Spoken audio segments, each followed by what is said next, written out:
Hello and नमस्कार।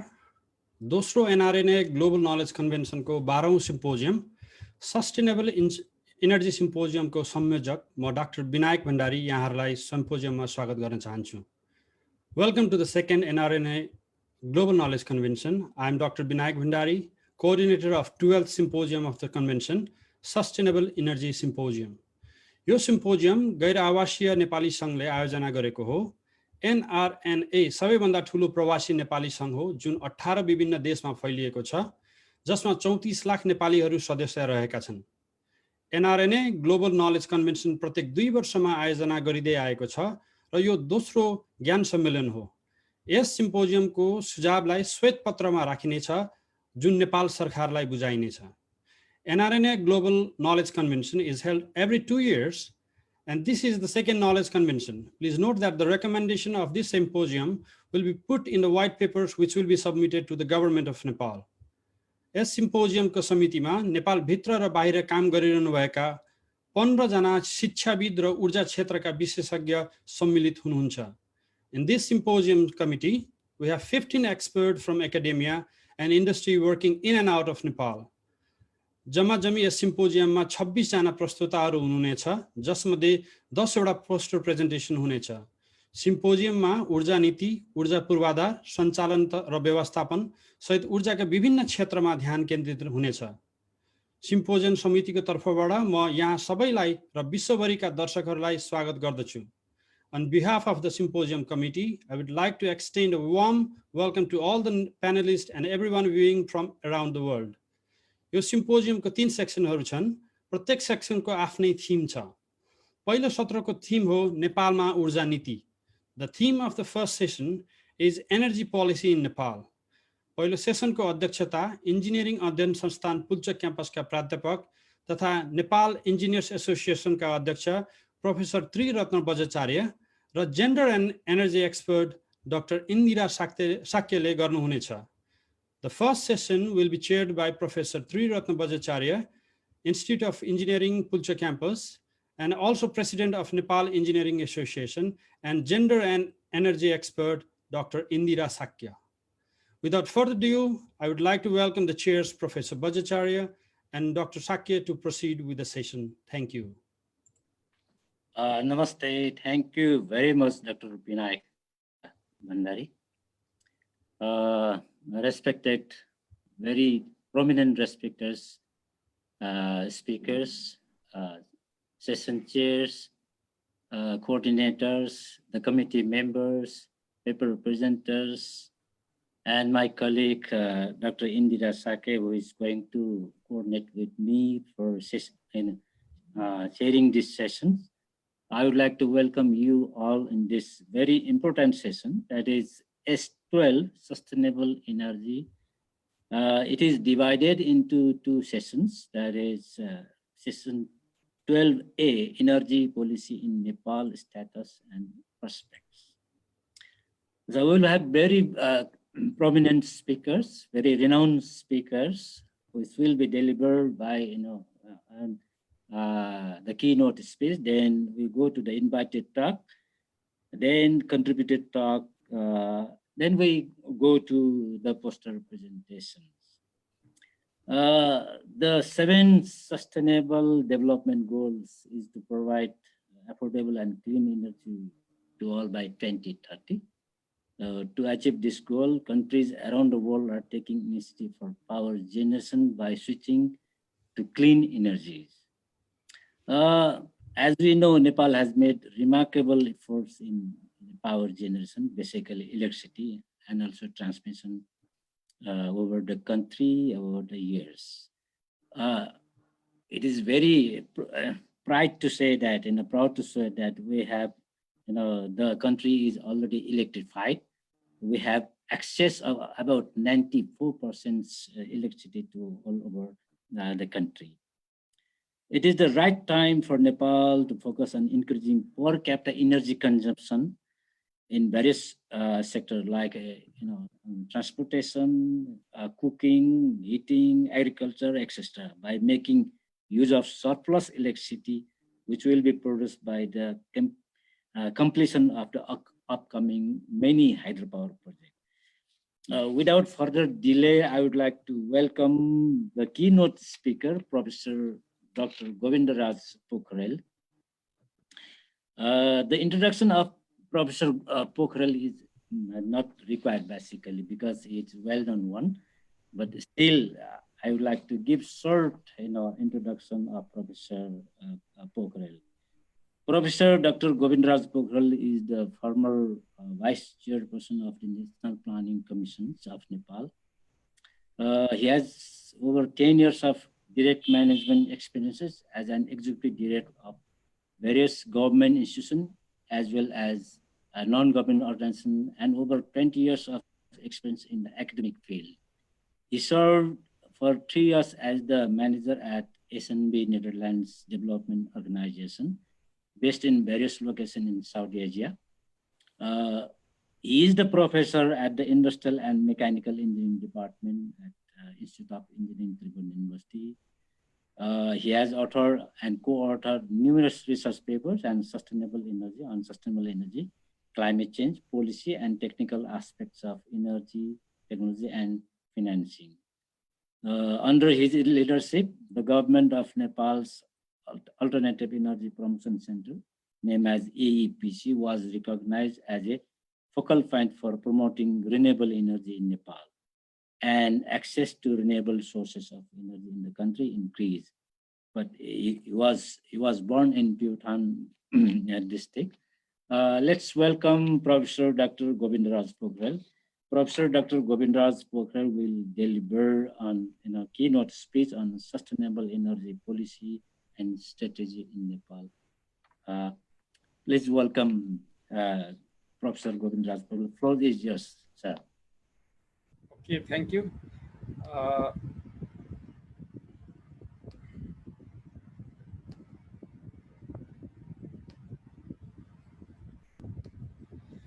So good morning to everyone, and I'd like to thank NRNA for inviting me to deliver this talk, especially on energy issues. There are many issues on which I am going to highlight, and I would like to also thank Session Chair for providing me this opportunity. So I'll focus rather than on more some issues which are also hindering to make our energy supply system sustainable. See, geography makes us special because the Nepal is situated in such a situation that geography itself makes us special. So promoting sustainability in different sector can be achieved easily because of this geographic location that where we every one of us were born. But coming back to the energy sector, as it has been already briefly highlighted before, Nepal has also set some sustainable development goal and set some target. Even in our constitution, it has been mentioned that everyone all Nepalese should have access to renewable and sustainable and cheap energy. And the government has set target by 2030 that around 15,000 megawatt of electricity generating unit of hydropower and other energy will be installed. And every Nepali will have around 1,500 kilowatt hour per year energy consumption. Around 99% of household will have electricity. People using firewood, especially for cooking, will be reduced to 30% from around 62% in 2019.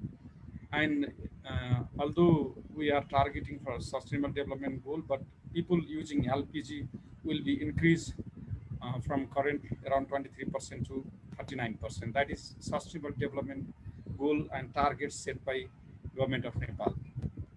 And we have abundant resources. I will not highlight on this because everyone know here, but there was a report developed by Solar Wind Energy Resource Assessment team in 2008. They have highlighted that Nepal can generate around 3,000 megawatt of wind energy. That is one thing I would like to highlight here because other data are already known to everyone. And we have also good potential of solar energy, that is 4.5 kilowatt hour per square meter per day. But if you see the status generation of electrical energy, especially through hydropower, around 39% is generated by IPPs, independent power producers, that is private sector. And we import around 22% of our energy from India. And but if you see the overall energy consumption scenario, electricity generated through hydropower contributes only 3% in energy mix. And almost nearly half of the electricity is consumed by domestic sector. That means it's less contribution to the GDP, although you can calculate that it's less productive. So if you go to the cooking energy sector, still more than 2/3 households in Nepal using traditional biomass for cooking. That means we have huge scope to replace this unsustainable biomass by utilizing electricity in this cooking sector. We have also very aggressive private sector because of the policies that were brought after 1990s or after restoration of democracy. If you see the figure, I mean, around 20,000 megawatt of survey license in hydropower and other co-generation projects were already issued. Private sector already received 8,000 megawatt of generation license. And PPA was signed already for around 6,000 megawatt. And in this year itself, around 1,000 megawatts of electricity will be connected to the electricity supplying system by mainly by independent power producers. So those policies brought after 1990s have actually make this sector vibrant, and private sector were encouraged, and they are mobilizing huge investment in this sector. But we have some challenges here to make our energy supplying system sustainable. There's a lack of diversity in generation. If you see that our policy has actually set target, we need to have storage and pump storage plant around 40 to 50%, PROR around 15 to 20%, and ROR around 25 to 30%, and renewable 5 to 10%. That is our target.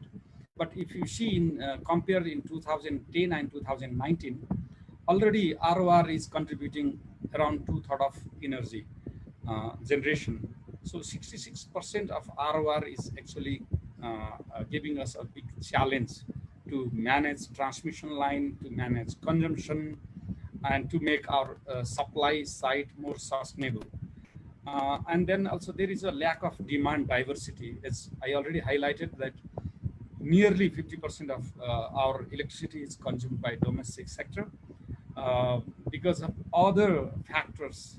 It's maybe currently it's a COVID, political instability, other lack of policy to attract investment in different production manufacturing sector. We lack in demand diversity. It's mainly domestic sector and very few in other sector. And there is also transmission congestion is becoming major challenge. Many private sectors are suffering because of not having sufficient transmission lines. So this is especially in challenge in electrical energy sector. And if you see, this is, I think, when we talk about our energy supplying sustainability of our energy supplying system, I'm not going to and highlight on this theoretical side, but if you see in the practical side, the cost actually, because we have fixed PPA rate up to 100 megawatt. So for ROR, it's like in dry season and wet season, and in PROR, it's already fixed for storage and for solar. But if you see the electricity imported from India in 2017 and 18, so average price from different companies, so it's 7.7 Nepali rupees, excluding everything, I mean power wheeling charge and so. And that means that the energy generated by us especially in dry season and in wet season. If you see the average cost of generation in Nepal and average cost of importing electricity from Nepal, now it seems very competitive. So this is also one challenge. If you add also power wheeling charge, if we want to export energy to India, so what will be the wheeling charge? So by adding that wheeling charge and also transmission loss, and also by paying to the IPPs, can we compete the cost of electricity generation in India? So this is one factor. Maybe you can say that during peak season, we will receive higher price. But this is one factor that we need to consider when we are talking about sustainability of energy supplying system in Nepal, especially from hydropower. And also another side, the falling price of solar and wind system. If you see for the last 10 years, around 82% of solar generation cost is declined by 82% from 2010 to 2019. That is huge reduction in solar cost. So that is also another challenge for hydropower. And if you see the price of electricity, cost in India from 2018-19 to 2017-18, drastically reduced. We can compare this data. So they are reducing their price, and our price is fixed. This is also one of the challenges that if we talk about massive export of hydro energy to India, and then also promoting investment in hydropower sector. Here we need to have some policy influence or governance or very dynamic regulatory body in Nepal which has been established. So they have to work more on this. So there are many issues in private sector as well. And then another factor in the making our energy sustainable is climate change. If you see, as per the EC mode report in 2011, there are 21 potentially dangerous lakes in Nepal. So if you see the peak flood around like 50 kilometer distance, from 50 to 100 kilometer from dangerous glacier lakes are therefore prone to gulf risk. And some hydropower projects in sub-basin of Koshi, Dudkoshi, Arun, Tamor, Gandaki are within 50 to 100 kilometer distance of such lakes. So gulf is also another challenge for hydropower project. And if you see ADB study, so because of climate change, our GDP will be reduced by 10% by 2100. In case of business as usual scenario, it's 2%. In 2-degree scenario, it's 2.5%. It's mainly because of climate change and risk in different sectors, including energy sector. So this factor also needs to be considered when we formulate policies, plans, strategy. The climate change factor is also a big issue for us. And then, but we have opportunities as well. So we need to have energy banking with India, which is being, carried out, which is being discussed, and NEA and the government of Nepal is also working on this, especially to avoid seasonal variation. And then we need to also increase the demand, domestic demand, so that the net surplus could be minimized, especially on electric vehicle, agriculture sector, industrial and commercial sector, and cooking. But together with all above, it's because you need to see the, peak hour and off-peak hour, because most of the energy is or electricity is consumed during peak hour. And another factor that we need to consider, which has been highlighted by National Planning Commission in 2074, they have also published a report, a distributed generation for energy mix and avoiding transmission congestion. That means one generation in one Gaon Palika and their interconnection with the grid. And that will also help us to avoid transmission congestion and reduce technical losses, improve voltage profile, and also increase the high reliability of electricity supply, and also strengthen the capacity of local government and local supplier especially on management aspect. This will also enhance the sustainability of our supply.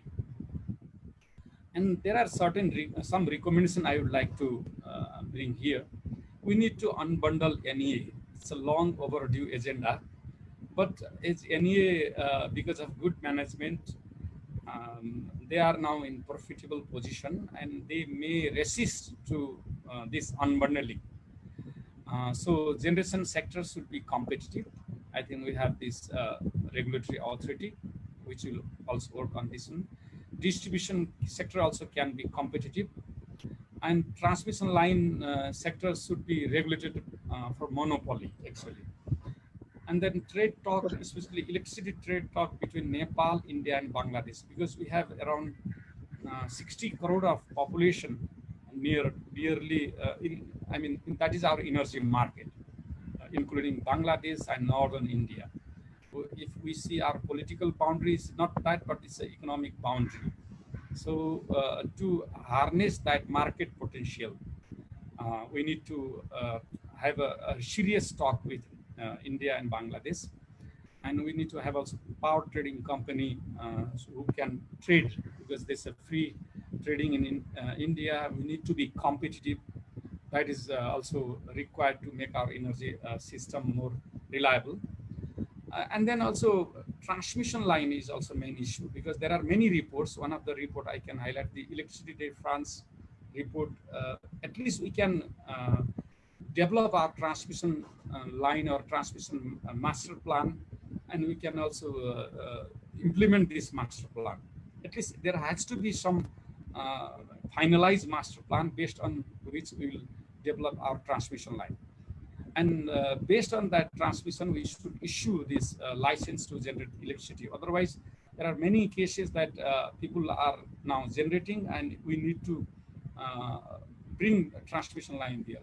So once you issue license, that should be based on the transmission line master plan. And also investment in developing internal electricity market. There are many pro and contra discussion. Maybe because Vishal Thapa is there, I think, who is going to highlight.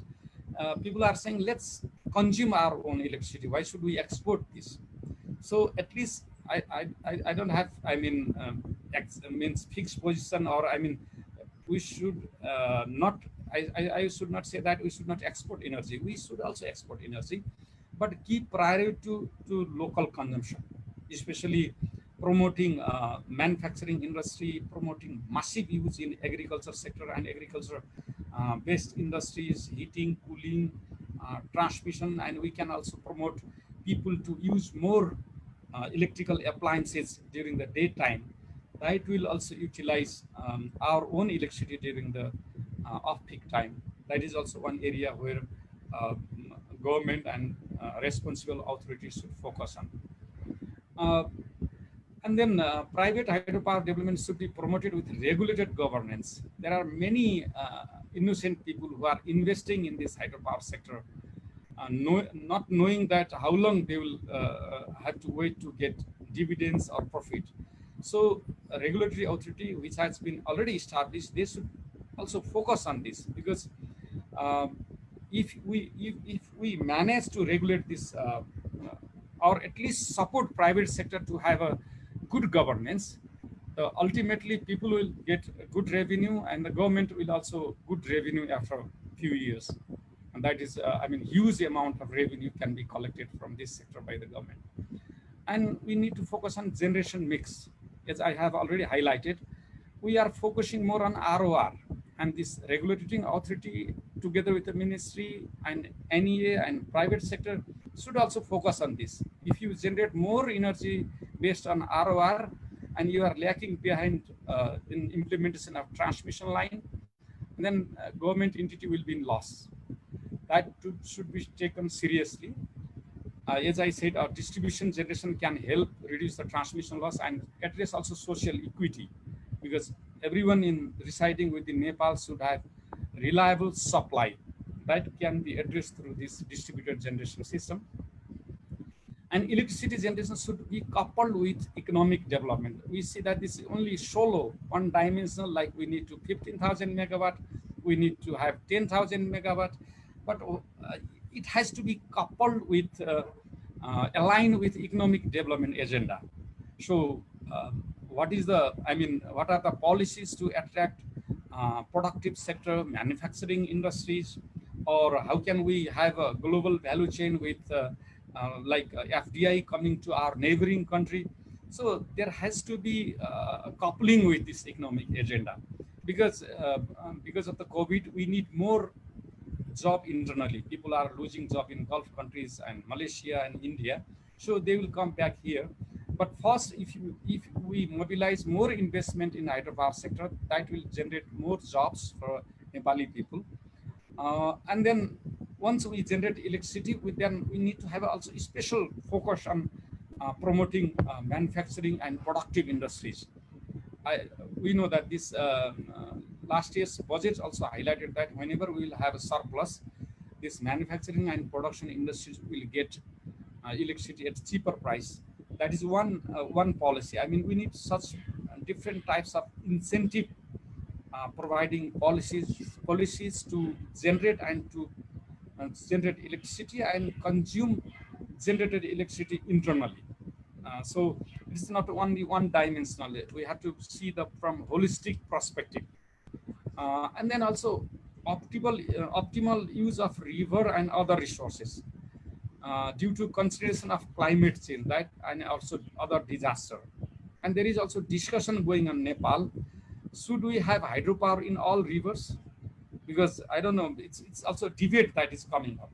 So there has to be optimization, optimal allocation of licenses. Also plan how much energy we need, how much energy we can export. There has to be a good plan, good strategy for future. Otherwise, we'll generate more energy, and each and every river will have dam. And then maybe after some years, we'll realize that we are actually increasing disaster rather than addressing disaster aspect and other climate change aspect. So this is debate. I don't have a fixed opinion because I have not done research on this. So, but should we have hydropower in all rivers? That is also one agenda. People should do research in this. And then coming back to the holistic picture, both of our neighbors toss double-digit growth on their comparative advantage. Just giving you one example. India, they have inexpensive English-speaking human resource, ready-made. That's why IT industries are booming there, because they have ready-made developed human resources. China, it's economy of scale, but we cannot compete these two countries in these two aspects. But we can focus on our comparative advantage, that is nature-based agriculture. So you utilize technology, energy, so that the processing can be done, food preservation can be done by utilizing energy. And we develop renewable energy like solar and hydro, and recreation, where you need to utilize clean energy. So in these three sectors, we can invest more resources, more energy. And by utilizing energy generated through hydropower and solar to produce different types of products, then we can brand Nepali products as zero carbon for green economy. So there is around 4% of people around the world are consuming environment-friendly zero carbon product already. That is around 30 crores of people. So if we brand our product like zero carbon, because we are using clean energy, we should also have electric vehicles, electric trains, electric transportation system, then we can brand all product produced in Nepal are zero carbon product, and that will have a higher high value added, high value in international market. Only through that we can be competitive in this international market. Otherwise, because of the transaction costs, transmission costs, and different costs because of our geography, will not be competitive. So by developing sustainable energy, by addressing those issues which I have already highlighted, and also branding our products and services zero carbon, We will have we can promote sustainable development by utilizing sustainable energy. So this is very short presentation from my side. So I'd like to thank NRNA NRNA for providing me this opportunity to present some of my ideas. So thank you very much. Okay, thank you very much, Professor Dr. Govinda Pukhare, sir. It's indeed very good presentation, insight presentation on sustainable energy policy and strategy in Nepal. Because of running out of time, I'm not going to summarize the presentation. Later on, my colleague Dr. Indira Saki will, at the end of the session, she will summarize the whole presentation. Once again, I would like to thank Professor Dr. Govinda Pukhare for very insight presentation and as a keynote speaker of this session. Thank you very much, sir. So we will move into next presentation. Next presentation is Mr. Sagar Raj Gautam. Mr. Sagar Raj Gautam is Senior Divisional Engineer in Ministry of Energy, Water Resources and Irrigation, Government of Nepal. He has extensive experience in energy sector, starting from many sectors in government sector, as well as he has contributed a lot in many donor agencies projects as well. So I would like to invite Mr. Sagar Raj Gautam. So it is as an invited talk. So he is going to deliver on energy policy of the government of Nepal. Let's welcome Sagar Raj Gautam. Please go ahead, sir.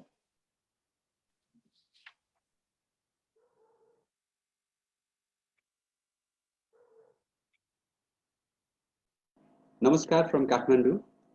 Thank you for having me in this session on energy policy in Nepal, status and prospect of second NRN Global Knowledge Convention. Through this presentation, I'll try to walk you all through an overview of Nepal Energy's electricity sector. When we look at the energy mix for the year 2018, total energy produced was around 14 million ton of oil equivalent, out of which the majority, around 62%, came from fuel wood. The contribution of energy from renewables and electricity accounted for just around 6%. If you look at the mix of projected energy requirement of around 17 million ton of oil equivalent for the year 2050, 33% will have to come from electricity and renewables. 34% of the projected energy will have to be contributed from fuel wood and biomass. Here we foresee the substantial dominance of electricity and renewables in the projected energy mix for the year 2050. Looking at the electricity mix in the system of 1.4 gigawatt installed capacity, 83% of the installed capacity is dominated by the mix of few pondage run-of-the-river and numerous simple run-of-the-river projects. In the mix, storage facility accounts for mere 106 megawatt. On the brighter side, with heavy involvement of private sector, independent power producers, around 3.2 gigawatt of installed capacity are actively under construction. Likewise, for around 2.13 gigawatt, Nepal Electricity Authority, a government-owned utility, has already entered into the PPAs with the various IPPs, and they are looking for a financial close. Besides, NEA is undergoing processing of PPAs of around 5.6 gigawatt installed capacity. A study by Water and Energy Commission Secretariat, an advisory body to our ministry, which projected generation requirement of little over 29 gigawatt by 2040, with certain policy intervention in replacing energy source to be used in water heating, household cooking, and transportation. The generation requirement projected for the year 2040 accounts for little over 36 gigawatt. In Nepal, major resource base for electricity generation is the available water resources in the country. If you look at the river system of Nepal, more than 6,000 rivers and rivulets spreading between the highest elevation on earth and lowest altitude of around 60 meters, and generally traversing north-south within a short span of less than 200 kilometers gives us the potential to generate hydroelectricity. With the water resources available in major river basins like Saptakosi, Saptagandaki, Karnali Mahakali, and in the southern river basin, there is a potential to generate hydroelectricity of around 42 gigawatt within the country. Now, let me highlight some of the electricity figures for the year 2019. In recent years, electricity access has increased substantially, reaching 90% of the population, in which the off-grid contribution is in the range of 10%. Per capita consumption has also increased, but is still very low, 260 kilowatt hour per capita. In 2019, the peak demand recorded was little over 1400 megawatt. Out of total available electricity, 22% was imported in the last year. So let me now touch upon the 5-year energy sector plan. The last 5-year plan was in the year 2002-2007. We popularly call it a 10th plan. Since then, it was all interim and the 3-year plans, except this 15th plan, which is a 5-year plan for the year 2019 to 2023. The vision is clear: sustainable and reliable development of hydropower and alternative sources of energy. The goal for this 5-year is to achieve energy security from these two categories of energy sources. All the activities envisaged under these policies and plans are well aligned with the targets set by the Sustainable Development Goal 7. So what are the targets set to be achieved by the end of this 5-year plan?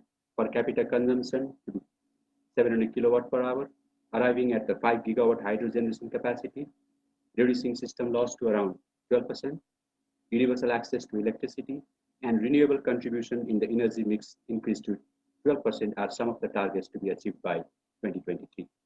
To achieve these targets, most of our annual plans and activities are spread and focused on generation, transmission, and distribution of the hydropower, and will be complemented and supplemented by the activities related to the development of alternate sources of energy. With these background slides, let me present some of the guiding policies adopted for the development of hydroelectric sector in Nepal. Before I do that, let me quickly present the institutions involved in the power sector of the country. So the power sector in Nepal has a Water and Energy Commission Secretariat. It is a policy, it gives the policy assistance in water and energy resources. Ministry of Energy, Water Resources and Irrigation. It does the overall planning, development and management. Investment Board of Nepal. It deals with the investment of the large projects greater than 200 megawatt. Electricity Regulation Commission. This is a electricity regulator.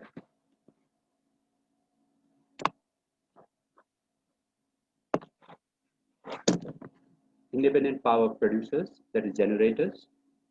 And under the ministry, we have a HIDCL, it's a government-owned investment company. And then we have an AEPC, Alternative Renewable Energy. This deals with the alternative energy, alternative and the renewable energy. And we have a utility, a single buyer, Nepal Electricity Authority. Department of Electricity Development is the licensing and the inspection entity. Rashtriya Prasaran Grid Company Limited is a government-owned transmission company, and the Vidyut Utpadan Company Limited is the government-owned generation company. Under the Nepal Electricity Authority, there is a transmission, generation, and the distribution and consumer services, along with the load dispatch center and other NEA subsidiary companies, basically specializing on generation.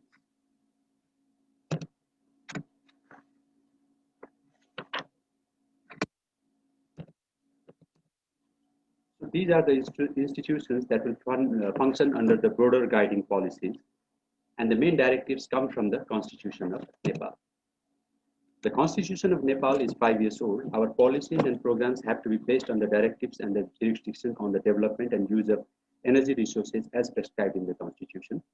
As of now, thanks to the Electricity Act 1992, which has allowed private sector participation in the development of hydropower projects.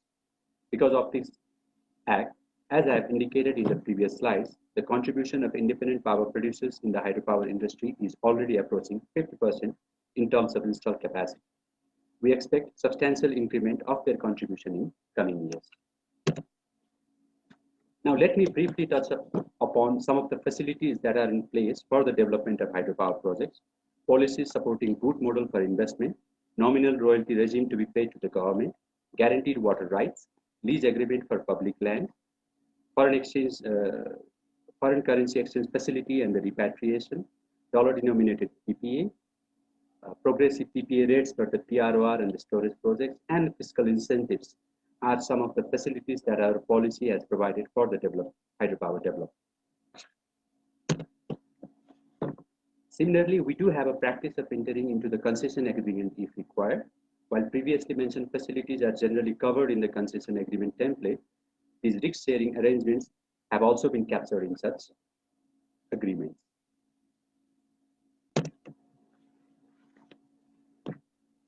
Now, let me give a snapshot of for markets of electricity. In the days and the months to come, our system is going to experience a substantial increment in the generation. And to channelize these generated electricity, several policies are being pursued.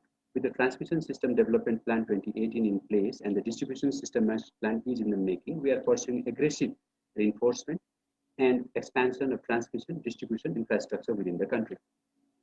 NEA, a government-owned utility, is looking at forming province-wide distribution companies in order to effectively expand internal electricity marketing. In the planning, NEA is also adopting the targeted generation mix in the system as far as hydro and alternate source of energy is concerned. In order to increase the consumption of electricity, NEA is also piloting with the installation of charging station, across the country to promote the use of electric vehicles. On the external market, our active and the constructive engagements under the bilateral mechanisms with India, Bangladesh, and China, we see activities under these mechanisms as solid foundation in operationalizing connectivity and trade of electricity in bilateral and trilateral format. We are developing connectivity infrastructure so as to increase electricity transfer capabilities between Nepal and India. On the long run, we see tremendous opportunity to expand bilateral arrangements of electricity trade into trilateral, quadrilateral, and beyond through the mechanisms like SARC Framework Agreement, Domestic Grid Interconnection MOU, and BBIN. Lastly, I'd like to throw some light on some of the initiatives that we have taken in terms of reform and cross-border trade. We have drafted electricity bill, and it is now in the parliament. With the constitution in place, in any case, the Electricity Act has to be reformulated in the context of three-tier of governance and the application of concurrent authority.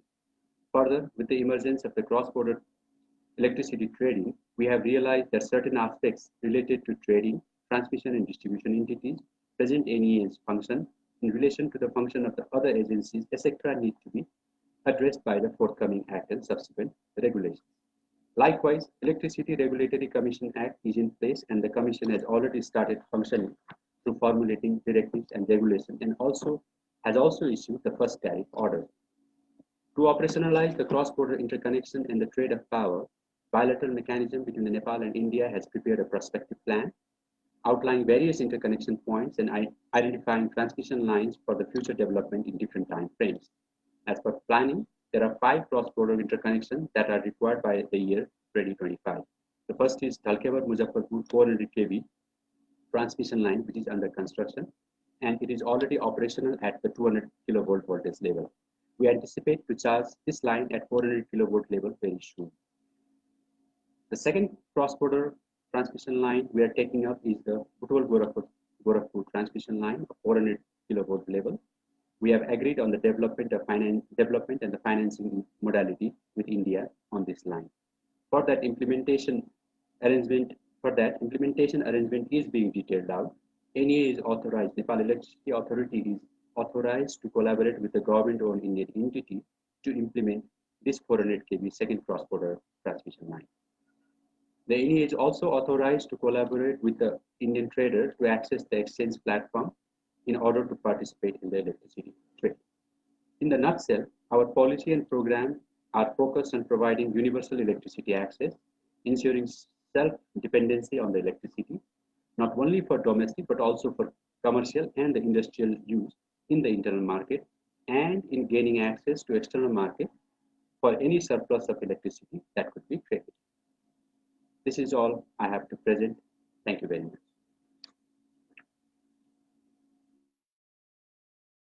Thank you very much, Sagar sir. Very nice presentations.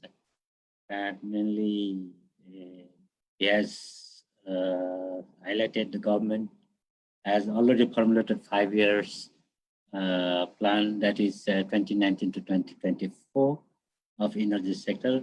He has also highlighted on the status and projection of energy along with the status of the electricity mix and future development. Because of running out of time, we are already late by 10 minutes. That's why I would like to go to the next presentation, inviting next presentation. Next presentation is by Mr. Krishna Acharya. Krishna Acharya is the newly elected president of Independent Power Producers Association of Nepal. He has many experiences in developing hydropower in Nepal. He will be talking about sustainable energy for Nepal and role of private sectors. Very, very important topic. Let's welcome Krishna sir for his presentation. Please, sir. Thank you, Renewable sir. Thank you very much for inviting IPAN for this program. IPAN is an organization of the independent power producer. It was established in 2001, and now it is almost 20 years of its inception. Many entrepreneurs, hydropower entrepreneurs, have established many projects all over Nepal, and we are facing so many problems too. We are developing projects, we are generating power, but we have many problems too, which we need to solve in the days to come.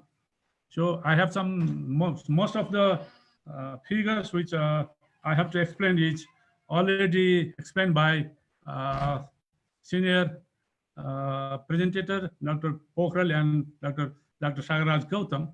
I just want to explain about the what we are feeling right now as a private power producer.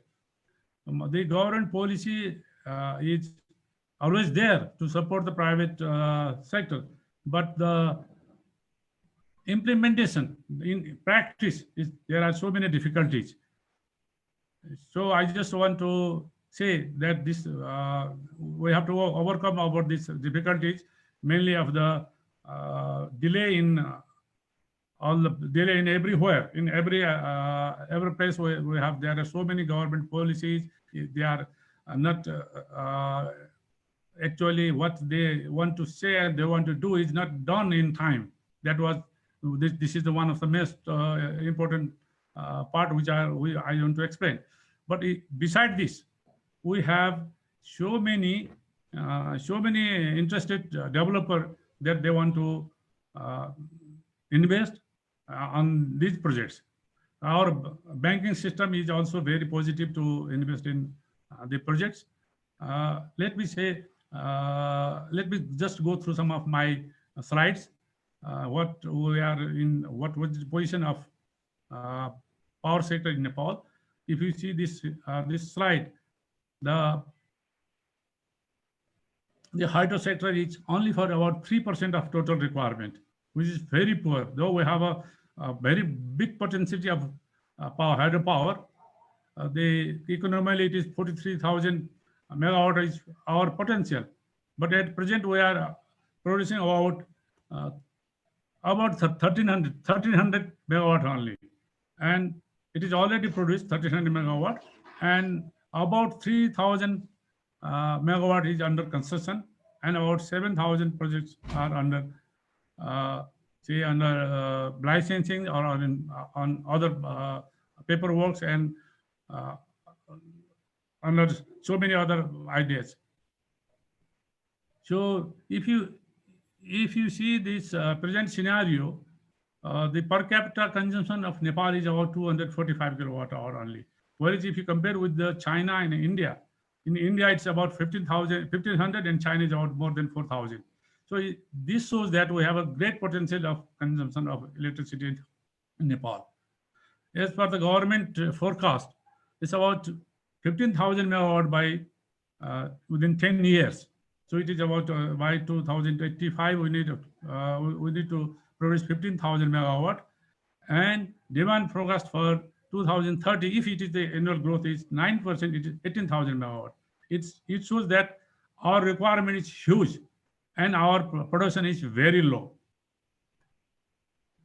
So this is the scenario everyone knows. The theoretical hydropower potential is about 83,000 megawatt. Economically feasible is 43,000, and present scenario is just below 1,500. Number of rivers in Nepal is more than 6,000. Annual runoff is 225 billion cubic meters. Total utilization is 3% of total capacity. The solar potential is also there, whereas wind potential is also there in Nepal. So if you see this, the access to electricity is 94%, but this electricity is only for home use, just like the light, and almost only for light only, not for the industrial use, not for the other commercial use, not for the electric appliances. And so the requirement is to be there. We have to change the scenario for the industrial use, for the other electrical uses of household also. The 15th National Plan shows sustainable hydropower development for national prosperity, energy security through hydropower development, 10% of energy contribution by renewables other than hydro. It shows the plan. So there are so many things to do to achieve this goal. So if you see this power trading agreement with India was done in 2014. Energy cooperation agreement with Bangladesh was done in 2018. SAARC Energy Cooperation Framework was done in 2014. BBN Sub-Regional Cooperation for Energy Trade was also done. But since 2014, now we are in 2020, the progress of this is not satisfactory. So from our side, from our Nepal side, last year we have, from the IPAN, we visited Bangladesh and India. The consenting authority in Bangladesh and India, they are very eager to import electricity from Nepal. But from our side, from our Nepal side, not the government or the policy maker has not done well as required.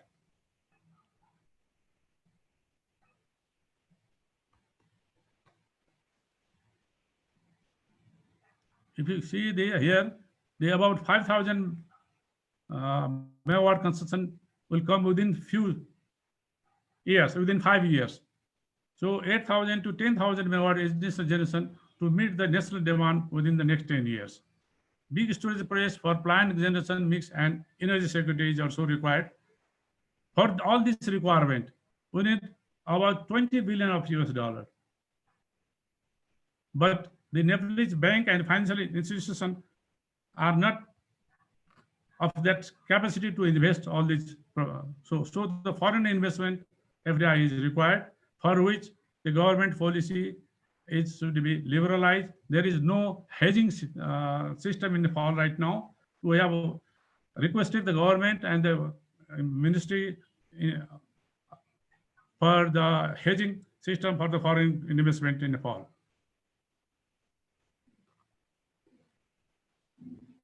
So, as I explained before, the suitable policy changes in private sector can also take part in transmission system also. Now the only one buyer is here in Nepal, only India is only buyer. So all the IPPs produce generation electricity has to be sold to NEA only. So NEA has fixed its rate for PPA, and since the cost of generation is going up, and the cost of selling price is fixed. So we need to change this on this also. So we have also asked, we have requested for the concerning authority to review on this policy also, PPA policy also.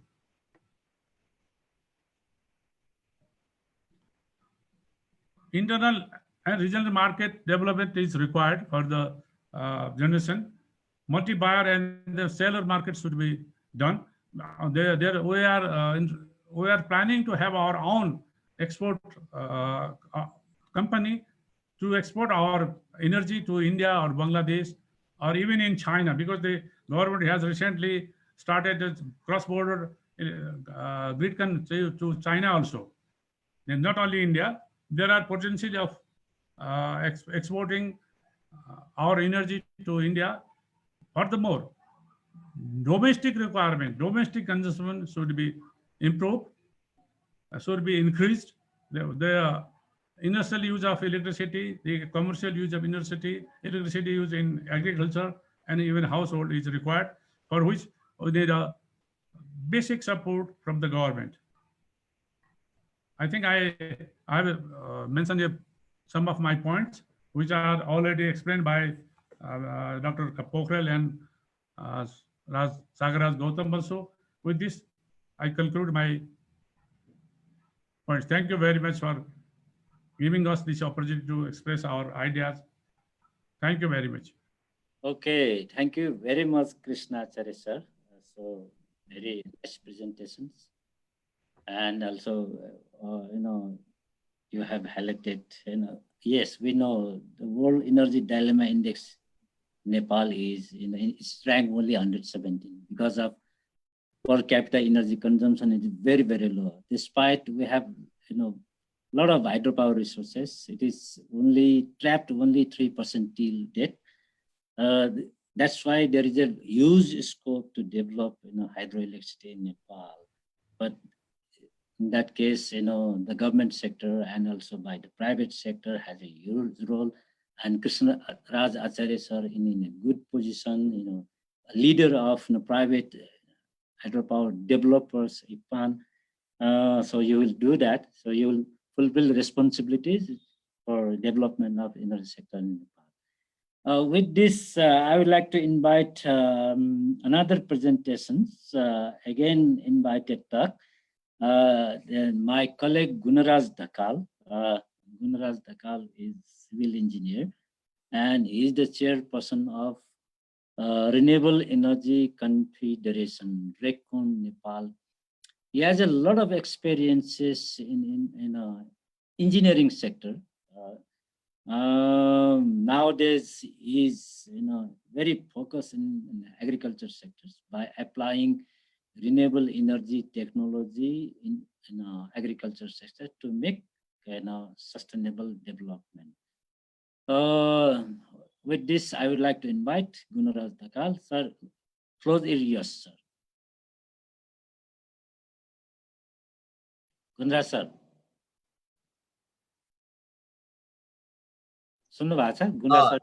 Thank you, sir, President sir, and I would like to thank NRNA for providing me this opportunity.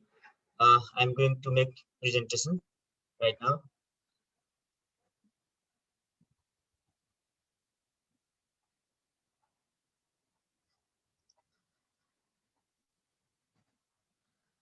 Renewable Energy Confederation is the private sector forum. I'm not seeing, yeah, okay. Private sector organization working in the field of renewable energy. It is a common forum, just like an umbrella organization registered in the district administration office, Kathmandu.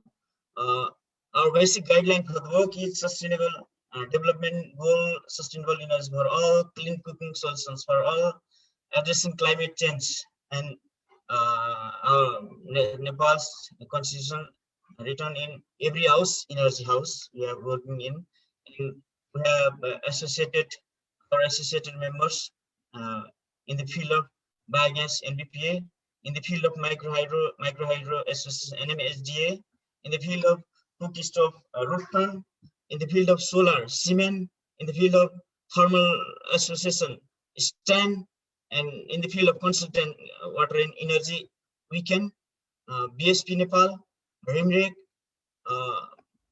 BEAN, and we have also tie up with the expert as an advisor of the RECON, individual expert in the and other supported renewable energy expert also, and in total more than 500 private company involved in the RECON, and our partnership is collaboration basically in Alternative Energy Promotion Center, various NGO, INGO, development partner, and Evoke and Energia for the Green and Inclusive Energy in Nepal program.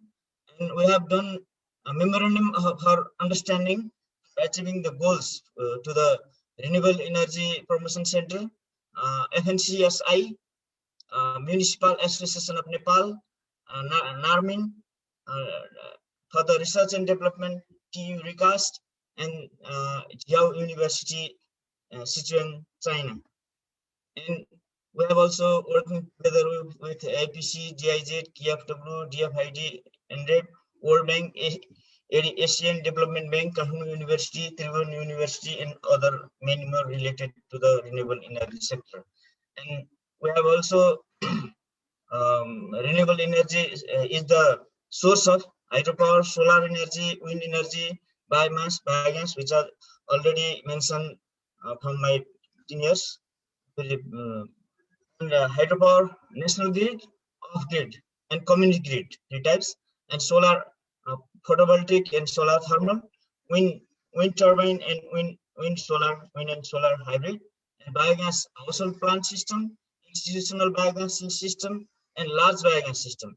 Biomass, improved cooking stove, mud ICS, metallic ICS, briquette, pellets, and gasifier. And we have used renewable energy can be used for the light, can be used for the source cooking solution, for the institutional usage, for the industry, agriculture, and transportation also. And our users are institutional user, individual user, industrial user, agriculture, and the contribution involvement of private sector. Support, we need to support government in the field of renewable energy campaigns, lobby, plans, program, just like supply of renewable energy technologies, system installation, after sales service, investment on the supply system, materialize government subsidy to the system buyers, and capacity building to local user on operation of the system and manage of the renewable energy technology. And some of our limitations are mentioned here. In the procurement center process, the lowest bidder are not performing well, and they often miss quality, supply, and timeline. But in Nepal, lowest bidder are the best. This is our limitation.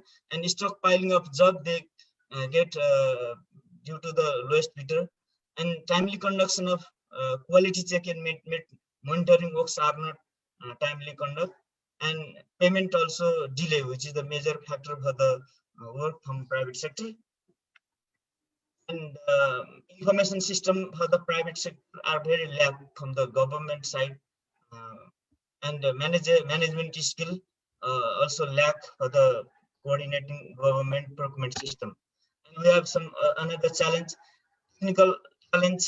We have a very huge gap for the technology for private entrepreneurs, and our knowledge of 3 levels of government, renewable energy technology procurement system, financing for the subsidy, loan, equity, these are also, and after sales service are some challenge for us. And we have some opportunity in the field of micro hydro. There is financial support and facilitation of the rehabilitation of micro hydro, upgrade to the system to suit grid system, which are grid connection system. Small and cottage industry as a attractive, productive end use for the generation of the daytime electricity of micro hydro, and research and development of micro hydro friendly cooking system should also utilize the daytime electricity as the productive induce. And the solar PV system, the pumping, the irrigation support the agricultural activity, and for production 3 times higher products, and crop farmers are benefited from this. And solar rooftop, which can be benefited from net metering, grid connected solar PV farm, and human resource of all, and financial facility to all the sector. And biogas, more than household biogas can be also installed, and we should promote for the large biogas, which can also produce the cooking gas as well as the fertilizer for the agriculture. And the improved cooking stove, which can be manufactured in locally, and that can be benefited to the local people. In the biomass sector, we can biomass technology for the appropriate, if we can appropriately use, we can manage the firewood and the cooking and the health also. And we need to campaign in the consideration, lobby and advocacy, reconsideration for the subsidy and the viability gap fund for the investment in the green and clean technology in the very remote area. And we need to have a capacity builder for providing technical education and capacity training. And we need to promote for the solar for agriculture. We can connect renewable energy by for the lifting solar energy, and for bio fertilizer we can use biogas. And the now current scenario of renewable energy in Nepal is nearly 1400 megawatt of hydropower, and solar PV generated electricity, ISPS, PVSP, rooftop capacity, captive grid type wind energy, biogas, biomass, household system, and large system. These are the use of generated electricity, solar PV, grid type, photovoltaic, which I already mentioned in the. And the main factor for the renewable energy promotion sector is investment. Investment technique. There are two huge gap. One is investment, and another is technology. So for the investment, we need to find the innovative investment model for the renewable energy, and we should secure the investment for the private sector. Then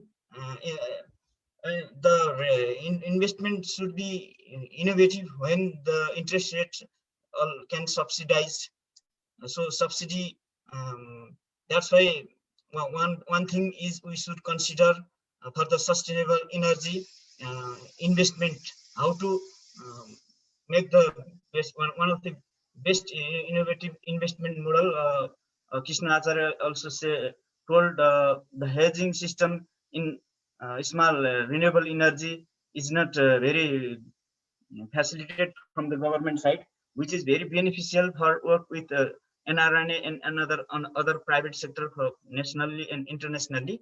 And we need to make technology transfer from foreign country to Nepal country, from university to the company, and company central to the local level. We need to make technology transfer, capacity building, investment friendly environment, and we need to secure the business, because the private sector always do for the profit making company, only for the profit. So government should consider all these things. And thank you so much for if you have any comment and suggestion, I'm happy to reply. Thank you very much, Gunraj sir. It's a very, very good presentation. Because sustainable energy technology can play a very good role in Nepal's economy. And you have also mentioned, government in all tiers, that is 3 levels, should consider generating more energy by developing renewable energy technology in sustainable methods. Okay. Once again, I would like to thank Gunraj sir for a very nice presentation. Again, because of running out of time, I would like to invite Mr. Vishal Thapa. Vishal sir is the managing director of Saral Urja Nepal. He has many experiences in developing solar power projects in Nepal as well as in India. So he is giving talk on distributed renewable energy for Nepal, connecting the past to the future. So I would like to welcome Vishal Thapa sir for his presentation. Sir, floor is yours. Thank you very much, Professor Bhattacharya and other chairperson. First of all, thank you very much for inviting me to give this presentation. I'm very honored to be part of this very distinguished panel. My presentation today is on distributed renewable energy. And just before we start, I just want to clarify what distributed means so that everybody listening is on the same page. Unlike centralized, distributed, as the name suggests, is distributed. But it's important not to confuse distributed with off-grid, because while distributed systems can work outside of the grid, I think more and more the talk is about distributed that engages with the grid. And so we are seeing decentralization of energy systems. So I focus specifically on distributed, where the focus, where the power system or a power generating source is actually at the control of the customer that's also using it. So let me start. You know, when we talk about distributed, as you can see here, we're talking about placing systems across the system, not just in off-grid areas. You've seen this slide already from Dr. Pukhare, so I don't want to belabor this point. But you know, these are the three or four things that come to mind when we talk about renewable energy these days. One is declining costs, and you see quite a rapid decline in cost. Not all of it is entirely applicable, you know, especially in the case of solar or wind to Nepal, because there's still many constraints. But the important point to make here in this slide, in addition to the rapid decline in costs over the last decade or so, is the fact that, you know, unlike other power systems, renewable energy costs don't exhibit the same types of economies of scale. So when you build a 1 megawatt, when you build a 1 kilowatt hydro plant, or when you build a 100 megawatt hydro plant, the per unit cost per megawatt is very, very different. In solar and other systems, it's not quite the case. The benefit comes from you know, the soft costs, where you have to put the same amount of effort to build a small plant or a big plant. But the per unit cost of megawatt in terms of procurement doesn't decline so much. And this is what is suddenly changing the game for distributed, but you know some of this. The second aspect of why we think about renewable is about, you know, storage costs, right? And storage as a use. And you can see the diversity of end use now. We're talking about storage across many, many things. Not just, you know, like in our perception in Nepal, where you use storage to basically take care of the load shedding problem, but increasingly storage is being used to ensure and provide ancillary services to the grid. It's engaging with the grid. And several markets, such as the United States, have recently passed an order that tries to bring these distributed systems into the grid. The second is the decline in storage costs, as you are seeing. You know, some of the forecasters and people studying this segment show that about 60 to 70% decline in costs you're going to get. We think actually on the ground, we're seeing a far more accelerated decline in the storage costs. So that is, again, being sort of a game changer, not just in terms of its ability to provide energy to customers and to the grid, but also in terms of separate or distributed end uses, such as electric vehicles and other applications. The third aspect of why renewable energy is important to understand is really from a climate imperative point of view. And, you know, I thought about, okay, well, should I put some slide that show you how much emissions and all of those? So those are the easy ways to, I think about what climate imperatives are driving the transition to clean and distributed energy. But really, I thought the best way to capture this sentiment is to find this is all wrong. I shouldn't be up here. I should be back in school on the other side of the ocean. Yet you all come to us young people for hope. How dare you? You have stolen my dreams and my childhood with your empty words. And yet, I'm one of the lucky ones.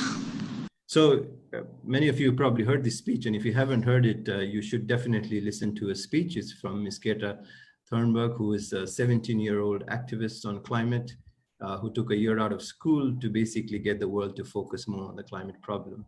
She was one of the expected aspirants of the Nobel Peace Prize this year. She didn't win, but nonetheless, I think she's transforming, like many other stakeholders, the climate debate, and it looks like the climate imperative is something that we have to address. So these are the things we think about in renewable energy: right? Declining costs, storage, game changers, and of course the climate imperative. It's also important to add here, perhaps, that hydro is not typically considered a green energy per se. In many countries, hydro above a certain size, in India, for example, it's 25, is not considered renewable energy. Green financing or green bonds do not apply to hydro. And so it's important to understand that, this is the paradigm that we are working with. Second is, we think of distributed as, solar plants, solar storage, etc. But really, it's also a new kind of energy order that is taking place. And I thought the best way to summarize this is, again, through this very, very brief. With increased demand for renewable electricity, the energy sector is changing at an unprecedented pace. The system has become less centralized over time as distributed energy sources join the grid. Consumers are no longer mere users of energy, but producers, generating their own power. Today's consumers are more informed and demand more options and lower rates for their energy needs. So it's 2 points that are made here that's very important to reiterate. One is the decentralization of energy, which is which is the crux that I'm trying to get to. And second is the role of consumers. Consumers are not just consumers of electricity anymore, they're also producers of energy. And increasingly, we are seeing a trend where consumers are smart, they know what they are using, but more importantly, consumers, when aggregated together, also become an element of support for the grid. And this is where the paradigm sort of begins to change. Now, what's making all of this possible? Really, it's the digitization that's making all of this possible. This is why the new energy order is so exciting. And it is this integration with digital technologies that is suddenly making electricity sector a whole different ballgame. So it's not just about cost, it's not just about climate, but it's the whole integrated, interconnected infrastructure that makes it all possible. So recognizing some of these things, we set up a solar energy, a distributed energy company in Nepal. We specifically didn't call it a solar energy. And I want you to hear from my colleague. I and my other partners, we saw an opportunity in Nepal where we want to be a small micro distributed utility of Nepal where we sell energy services rather than energy products. So that's the important point for us, is that we are not selling just solar or a product. We're not selling a solar product. What we're trying to do is sell energy services, and this slide perhaps captures it. We're starting today with solar rooftops. What we do is we finance solar rooftops. We have direct customer PPAs, power purchase agreements, that we sign directly with customers, 15 years. We put in the entire upfront investment, and we sell the electricity at a rate which is lower than what the NEA sells to the customer. So it's a very win-win proposition for everybody. But what we see is a progression. This becomes a starting point for us.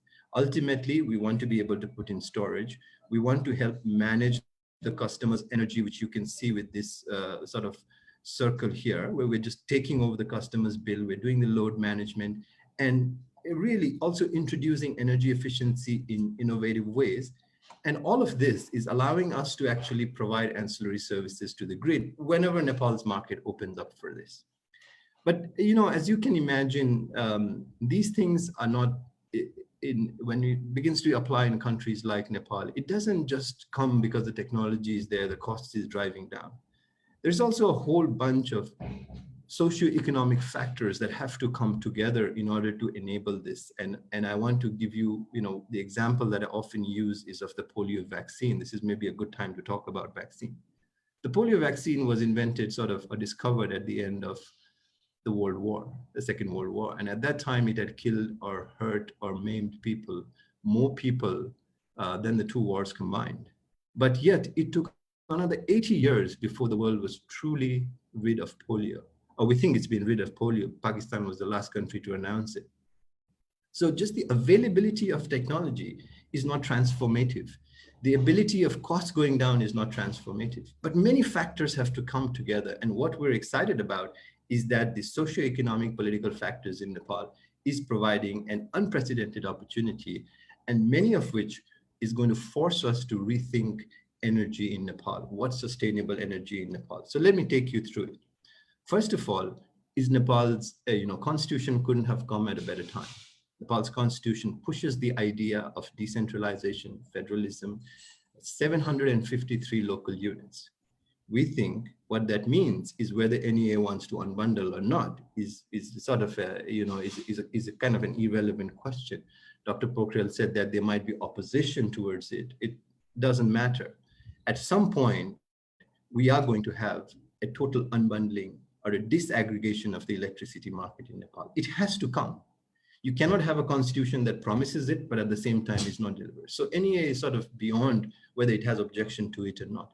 And this is also where the energy sector is moving, where the energy world is moving, where there are multiple buyers, multiple sellers, all engaging in one platform. Whether we like it or not, it's going to come. The second point is about Nepal's just total reliance on hydro. Everybody tells me, well, hydro is going to be so cheap. Like, why? And there's so much hydro. We have 50,000 megawatts and God knows how many thousand megawatts. But look, seasonal imbalance that has affected the generation of Nepal, that has affected Nepal's power sector, is really not a problem of seasonal imbalance. It is a problem of diversity. And I think Dr. Pokhare also pointed this out earlier, which I very much enjoyed. So seasonal imbalance is not a problem with hydro sector. There are many other countries that have hydro dependent systems, and they've all managed it, and they've managed it through diversity. The second is, this notion that we don't have enough demand, like we have to now find demand and go running to Bangladesh or India or wherever it is. But what we have to understand is in order to trigger demand, in order to increase demand growth, you also have to deliver reliability, and reliability in a very, very local sense. You can't still have power going out during the time you want to cook and then expect everybody to use an induction cooker. It just doesn't work that way. So this is where distributed systems suddenly have a role to play, in which they can create, even seasonal imbalances can be brought into play. And finally, demand growth can also be stimulated. But most fundamentally, at a political sense, I think there is a history of failure in government's ability to deliver an energy, and which is where the renewable energy and distributed energy in particular has some very, very interesting points to offer. And while I had some points to make on this, I wanted to pick on a point that Dr. Pokhare mentioned right at the talk that he attributed to me, which was that I object to the idea of exporting electricity. I have been, for the last 15 years, fighting this case that Nepal's policy of trying to export to markets is actually flawed, not because that we should keep all the electricity ourselves and not sell it, but the idea that it is far more expensive to generate in Nepal than in other countries. So who's going to buy our electricity? I'm glad that Dr. Pokhare and other leaders of the energy sector are now finally looking at this point. And I'm also sort of disappointed that after 12 years of making this point, it's still misunderstood. But we have to look at the cost economics. Take Bangladesh for example. Everybody's excited now about selling electricity to the Bangladesh. It's the biggest news in Nepal. But has anybody stopped to even ask why Bangladesh would buy from Nepal when cheaper, cleaner electricity is available right across the border in India? What is it that Bangladesh is so attracted to Nepal's hydro when cheaper and just as clean energy sources are available right across the border? So there's a sort of a failure in government vision, which offers an element of opening for distributed. The second point I want to make is that selling electricity to a single electricity buyer is never a long-term sustainable solution. It's not a long-term business. It has never been. There is no sector in Nepal where we have been able to sell a service to a government that unsells it and still that makes money.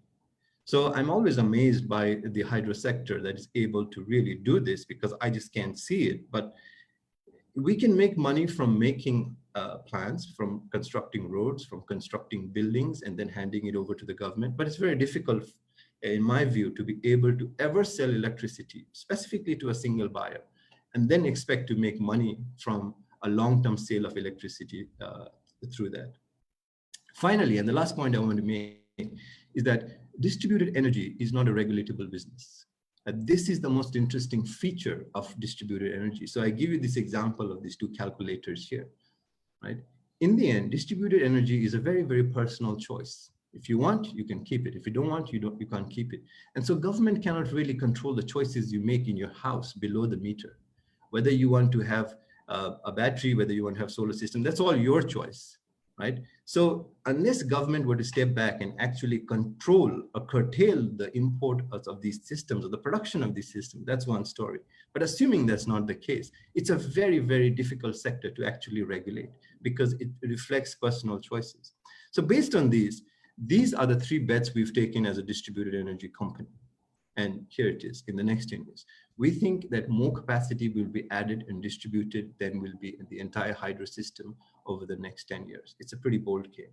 Second claim we make is that, every customer in Nepal will actually have a choice and a viable choice to meet most of their energy needs through distributed alternative sources and use the grid as a fallback or a standby option. And then the third option that you can see here is that when we aggregate this, it's the aggregation of storage demand that will actually enable the grid to be fast and far more reliable than just the control of the systems. Sorry, just give me 1 second. So we are getting late. So if you could finish the presentation, yeah, then maybe 1 minute or 2 minutes, that would be grateful. Okay, great. So, these are the three claims that we make, and these are fairly large and bombastic claims to make, I think. But, sometimes it's always easy to believe in the future when it has already become the past. I think the challenge is always to believe in the future before it actually becomes in the past. So many of these trends that you see, it looks completely impossible to you at this point, perhaps. But as you look at the sector, what I'm trying to say is that fundamentally it is coming together in which a reshake of the energy sector is taking place, and it's opening up an unprecedented set of opportunities for distributed sector. And the elements that you see, that the socio-economic, political, in addition to the technical and global changes, is what's really transforming it and why we're super excited about this segment. Thank you very much. Oh, thank you very much, Vishal sir. Very nice presentation. I'm very impressed with the Vishal sir presentation and his talk. I had also opportunity to listen his presentation during Asian Development Bank's annual meeting. That was also great. So once again, I would like to thank Vishal sir for very nice presentation and very insight presentation on the topic. Okay, again, because of running out of time, we are late by 15 minutes. So now I would like to invite Dr. Biraj Singh Thapa. Biraj Singh Thapa is colleague of mine. So he's an associate professor at Department of Mechanical Engineering at Kathmandu University. So he has been involving in many research under turbine testing lab of Kathmandu University. So he's going to talk about hydrogen economics for sustainable development of Nepal. Okay, Biraj sir, yes. Thank you. Thank you, sir. Thank you, NRN Global Knowledge Convention, for organizing this event and letting me talk about a few things that our university has been taking up recently. So we have been talking here about the sustainable energy and sustainable future, and I would like to put hydrogen as a new perspective on this whole discussion. Very new, maybe in context of Nepal, not else in the world, but let's start why we need sustainable energy. And the most important thing behind the scene is the urgency to fight the climate change. You can see these red lines. These are nothing more, but these are the more pollutant particles that WHO has restricted around the world. And if you see the whole Asia and a part of Africa is contributing to a lot emissions. That is one of the reasons where in 50 years, more than 2/3 of population of animals and plants in the world has vanished. So it's the time to urgent situation. A lot of countries are pushing forward it, and even the COVID cases has even more highlighted this issue potently than ever. So if you see the recent trends around the world, starting from 19 to 20, very new happenings. Most of the countries, particularly the developed country around the world, they have committed towards net zero carbon goals. That's what the sustainable energy all about. We don't need carbons. We don't need those bad fossil fuels.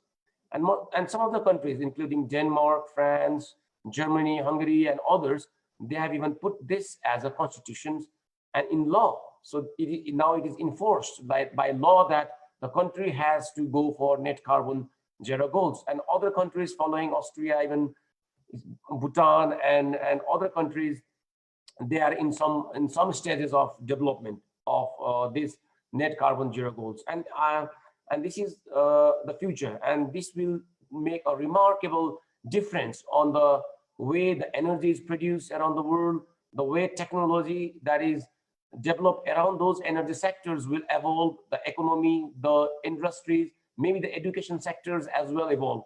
And most important one is the trend the energy sector will be using in the future. If you see right now, most of the energy is fossil fuels, the high carbon fuels. And due to the crisis of climate change and the Paris agreements to control the temperature below 2 degrees, and most of the countries who have committed towards the clean energy, the patterns of energy use will be changing quite a lot, and renewable energy will be taking a larger and bigger sector. And hydrogen is one of the renewable energy in between. We have solar, wind, and biomasses, even hydropower, but hydrogen is also coming up very new. If you look now, from the long time ago until 2020, hydrogen has been used for chemical industries, fertilizer industries, and some of the mining industries. And those hydrogen were mostly coming from the fossil fuel itself. But the future is changing due to the need of changing of the renewables, and other areas of hydrogen is coming up. So from 2020 to 2050, if you see, so the existing industries right now will not expand, but most of the new industry will be popping up, and a huge amount of industrial sector will be happening in the transportation sector. That's where the emission is mostly blamed. And the industrial sector, nothing is being used in industry right now, but so much of energy will be used in industry from the hydrogen in future. That's why it's the right time to discuss. It's the right time to agree upon and to find some ways to come up to this point, and find Nepal as well as one of the countries going towards this transition. Hydrogen and fuel cell, they are not new. Actually, it was invented in early 18th century. So, and then it was lost in between because of the fossil fuel based engines, IC engines, petrol engines, diesel engines. They came up and they turned out to be efficient. And the issues of hydrogen with storage, safety, and other technical issues were not being solved at the science and technology at that time. But now the situation is being changed, and hydrogen is nothing new. It's just the water broken into two pieces, hydrogen and oxygen, by electricity. And again, when hydrogen and oxygen combine, it produces electricity. So it's a hydrogen is an energy carrier. It's not a producing energy, it's just carrying the energy, and water is being used and electricity is being used. So that's how the whole idea around is being changed. A lot of research, a lot of things are happening. I will just carry few things that's happening around the world in 2020. Hyundai is moving ahead, and most of the transportation sector, the highest emission is brought by the trucks, which carries a huge amount of loads and carries from one end of the country to another. So huge amount of effort is being towards hydrogen trucks, and Hyundai is developing hydrogen trucks that can carry the loads up to 1,000 kilometers in single charge, and that's not done by batteries. The load those trucks will carry, battery never can imagine to carry right now. Cars by Toyota, and even Tata is working on the hydrogen buses. If they roll around in India, certainly they will come back to Nepal as well. So we need to plan from now. If those buses will be coming, how do we fuel them? Where do we get the hydrogen to fuel them? Will it come from India again? We don't want it actually. A lot of the projects are also happening on conversion of existing IC engines to hydrogen engine-based transportation sector. So many things are happening there. And again, not only in the transportation sector, in the automobile sector, beyond that, in the railway sector, French company Alstom is moving quite ahead. Nepal got its new railway system a few weeks earlier, and it was based again on the fossil fuels. Maybe in future, Nepal can have them. Norway is moving forward with the hydrogen-based marine system. Marine system contributes more than 30% of emissions coming from the transportation sector, since it carries long way and heavy loads from China, for example, to America. So future of the marine system could be hydrogen, and also the liquefied hydrogen carrier, the liquefied ammonia carrier. Saudi Arabia, Japan, Australia are working on liquefied ammonia carrier from one continent to another, and break the ammonia again back to hydrogen or convert it into fertilizer. And not stopping over there, hydrogen is also coming in the emission sector, in the aviation sector, with the zero emission aviation sector. And one day maybe Nepal can also have a hydrogen fueling system in its airports, where the planes coming from around the world can fuel in our systems. And not only there, the hydrogen is going to the space. If the future is in the Mars with the commercial or tourist system is going to be in the space, that will be hydrogen driven. So it's a lot of things are happening. It's not at the commercial scale around the globe. Some countries have used it in the commercial scale, as in Austria, Denmark, and Finland. But around the world, it's going on the trial. And the future of hydrogen is coming after 25 or 2030. But most of the countries at present, they are working on the strategies, on the policies, on the plannings at the government level. And if you see, most of the countries around the world, again, except Africa and some part of Asia, they have some strategies and policies for promoting hydrogen as a next future fuel in their countries. Even India has joined that club in some ways. But Nepal and Bhutan and some other Asian countries, we still need to follow that. So I think it's the right time where we start to discuss, plan, and maybe convert our color to at least to light blue, if not dark blue, in coming few years, so that we can go ahead. So many things are working. So this international partners for hydrogen and fuel cell has been formed in 2003, and they expect by 2050, $2.5 trillion annual revenue will be generated from hydrogen. United States, France, United Kingdom, Netherlands, Germany, even China, Korea, and Japan are part of that alliance. India is joining that club as well, and Australia as well. So that is aiming to create 30 million jobs. So the conventional jobs pattern will be changed. Our students, our human resources has to be trained so that these jobs come to their core. And the global energy demand by 2050 will be taken care from 18% by hydrogen itself. Today it's zero, almost zero, or 2% of energy demand is covered by hydrogen, but 18%, that's a huge amount of energy. And that will be cutting huge amount, 6 gigatons of carbon emissions will be prevented. So that's where the world is talking about. That's where the developing countries are moving towards. And that's, I think, the perfect time for Nepal to think about these topics as well. And in Nepal, it's not about developing the new technologies and selling it to the globe. In Nepal, I think it's the technology transfer and local adaptation based on the opportunities we have, based on the constraint we have. And the opportunities and constraint both are hydropower. So huge amount of hydropower are under construction. And by 2030, more than 7,000 megawatts are expected to be online on the grid. And that's huge. And that's more than what we need. And some of the estimations from NE itself shows this is the peak demand, and this is the supply. This is the supply of the hydroelectricity. So that's a big gap between the demand and supply. More than 3,000 megawatts starting from 2027. We can see consistently more than 3,000 megawatt around the year surplus amount of energy. And one option, of course, could be export, but now the previous speakers have already highlighted the challenges. Can we export this electricity to India and Bangladesh? As of now, we cannot. But we cannot prevent this electricity to coming out, because all these projects have already gone into the mobilization sector. The energy will be coming out. If we don't use this, the hydro projects will be bankrupt, and eventually it's a public money, it's a government money, and country will be poor again. So the time has come from now where we don't have a surplus, a very little surplus energy, then when we will have this much of surplus energy. And the experts forecast shows even in the high economic area where we will have the high amount of the hydropower, our dependency on the fossil fuel will exponentially rise. Personally, I was very surprised to see this. I was not expecting this. If government is promoting electric vehicles, if government is promoting electricity instead of LPG for cooking in the household, why should this dependency on petrol rise?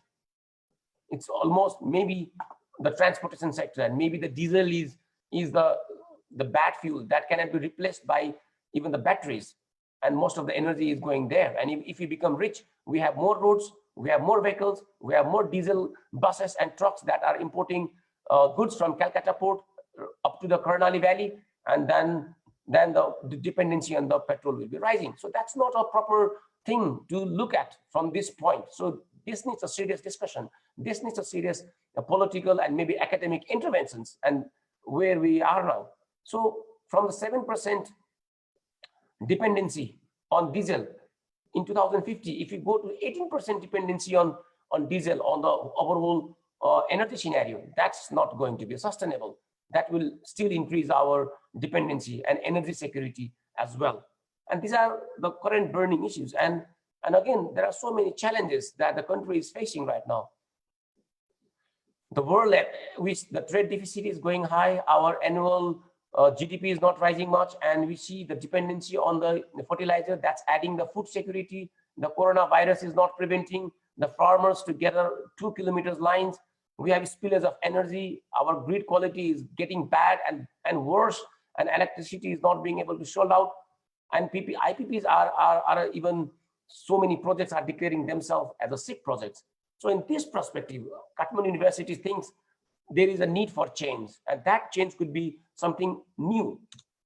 And where we think the hydrogen can come up and show up, it's a game changer for Nepal, both for the balance of power and also changing in economy. So we can use this hydrogen for maybe in future transport, grid stability, where we can store a huge amount of energy as a from hydropower to hydrogen and use it when the demand becomes high. Industrial processing industries, and even for export, and so many new things can come up. Fertilizer plants, that's our energy security, food security, new chemical industries, mining industries, and so many others. On that perspective, we have just started. It's not old one like the Tropian Testing Lab and others. So the Green Hydrogen Lab has been conceived, it's established. My supervisor and advisor, Professor Bola Thapa, is here today. So he is our advisor. He's pushing up us this could be one of the things that could be a game changer for a whole country. My researchers are there, so they are around and listening to me today. I'm very glad to present here on behalf of all these researchers. So coming towards close, I think this is where Kathmandu University and NRN can have a common future for Nepal. We think at hydropower being a backbone and other renewables, solar, wind, which are intermediate products, we can convert that into the green hydrogen, carbon footprints free hydrogen, and we call ourselves FIT. And we can use that hydrogen for fertilizer, for chemical industries and food processing, and most importantly for transport. So this FIT of hydrogen technology is something, the vision carried by my team in the Kathmandu University, and maybe NRN, which has been focusing towards hydropower and other sector, can join us together. So we can come together and maybe find some ways, come and sit for the serious dialogues and make our country fit from economic perspective, from energy security, from the food security, and from other perspective as well. So with that, I would like to share a final slide from my lab, from my researchers' perspective. We have thousands of years, maybe millions of years old glacier systems and the rivers, and recently we have started to produce energy out of it We call them hydropower. But soon we want to say farewell to the fossil fuels. They are ruining our country, polluting our country, and draining our economy towards the neighboring countries for buying fossil fuels. And maybe the intermediate transition could be the electric vehicles, electric buses, household electric supply. So they are intermediate transmitters. But in the long run, we need more power, and batteries cannot supply them. And we think this hydrogen technology should come up. And we have already started the research and development from this hydrogen lab. We call ourselves Green Hydrogen Lab. And maybe in future, we see a lot of opportunities. The surplus energy produced from hydrogen, hydropower can be stored in the hydrogen, can be transported by ship, and maybe soon they will be coming up as a hydrogen fueling station, replacing all those fossil fueling stations maybe in futures. And we can build our cities around it, the hospitals, apartments, universities, where we need the backup power supply. We don't want diesel and petrol to supply our backups from the generators. Hydrogen can be an integral part. And we also see the industrial revolutions. We don't have a fertilizer plant. A single ball of fertilizer has to be imported. So we want the agriculture sector to be backed by the hydrogen. Fertilizer needs hydrogen in a huge quantity and electricity in a huge quantity. We need cement industries and other mining industries to be backed by hydrogen. And most importantly, we want to see the hydrogen coming in the transportation sector, hydrogen buses, maybe the ships that our visionary politicians are dreaming about could be driven by hydrogen in future. We want our airports to be fueled from the hydrogen. Maybe those airplanes driven by hydrogen can land in our country one day and fuel themselves with the cheapest hydrogen from our surplus electricity and fly back. And that's what we see, what we dream, and what we think.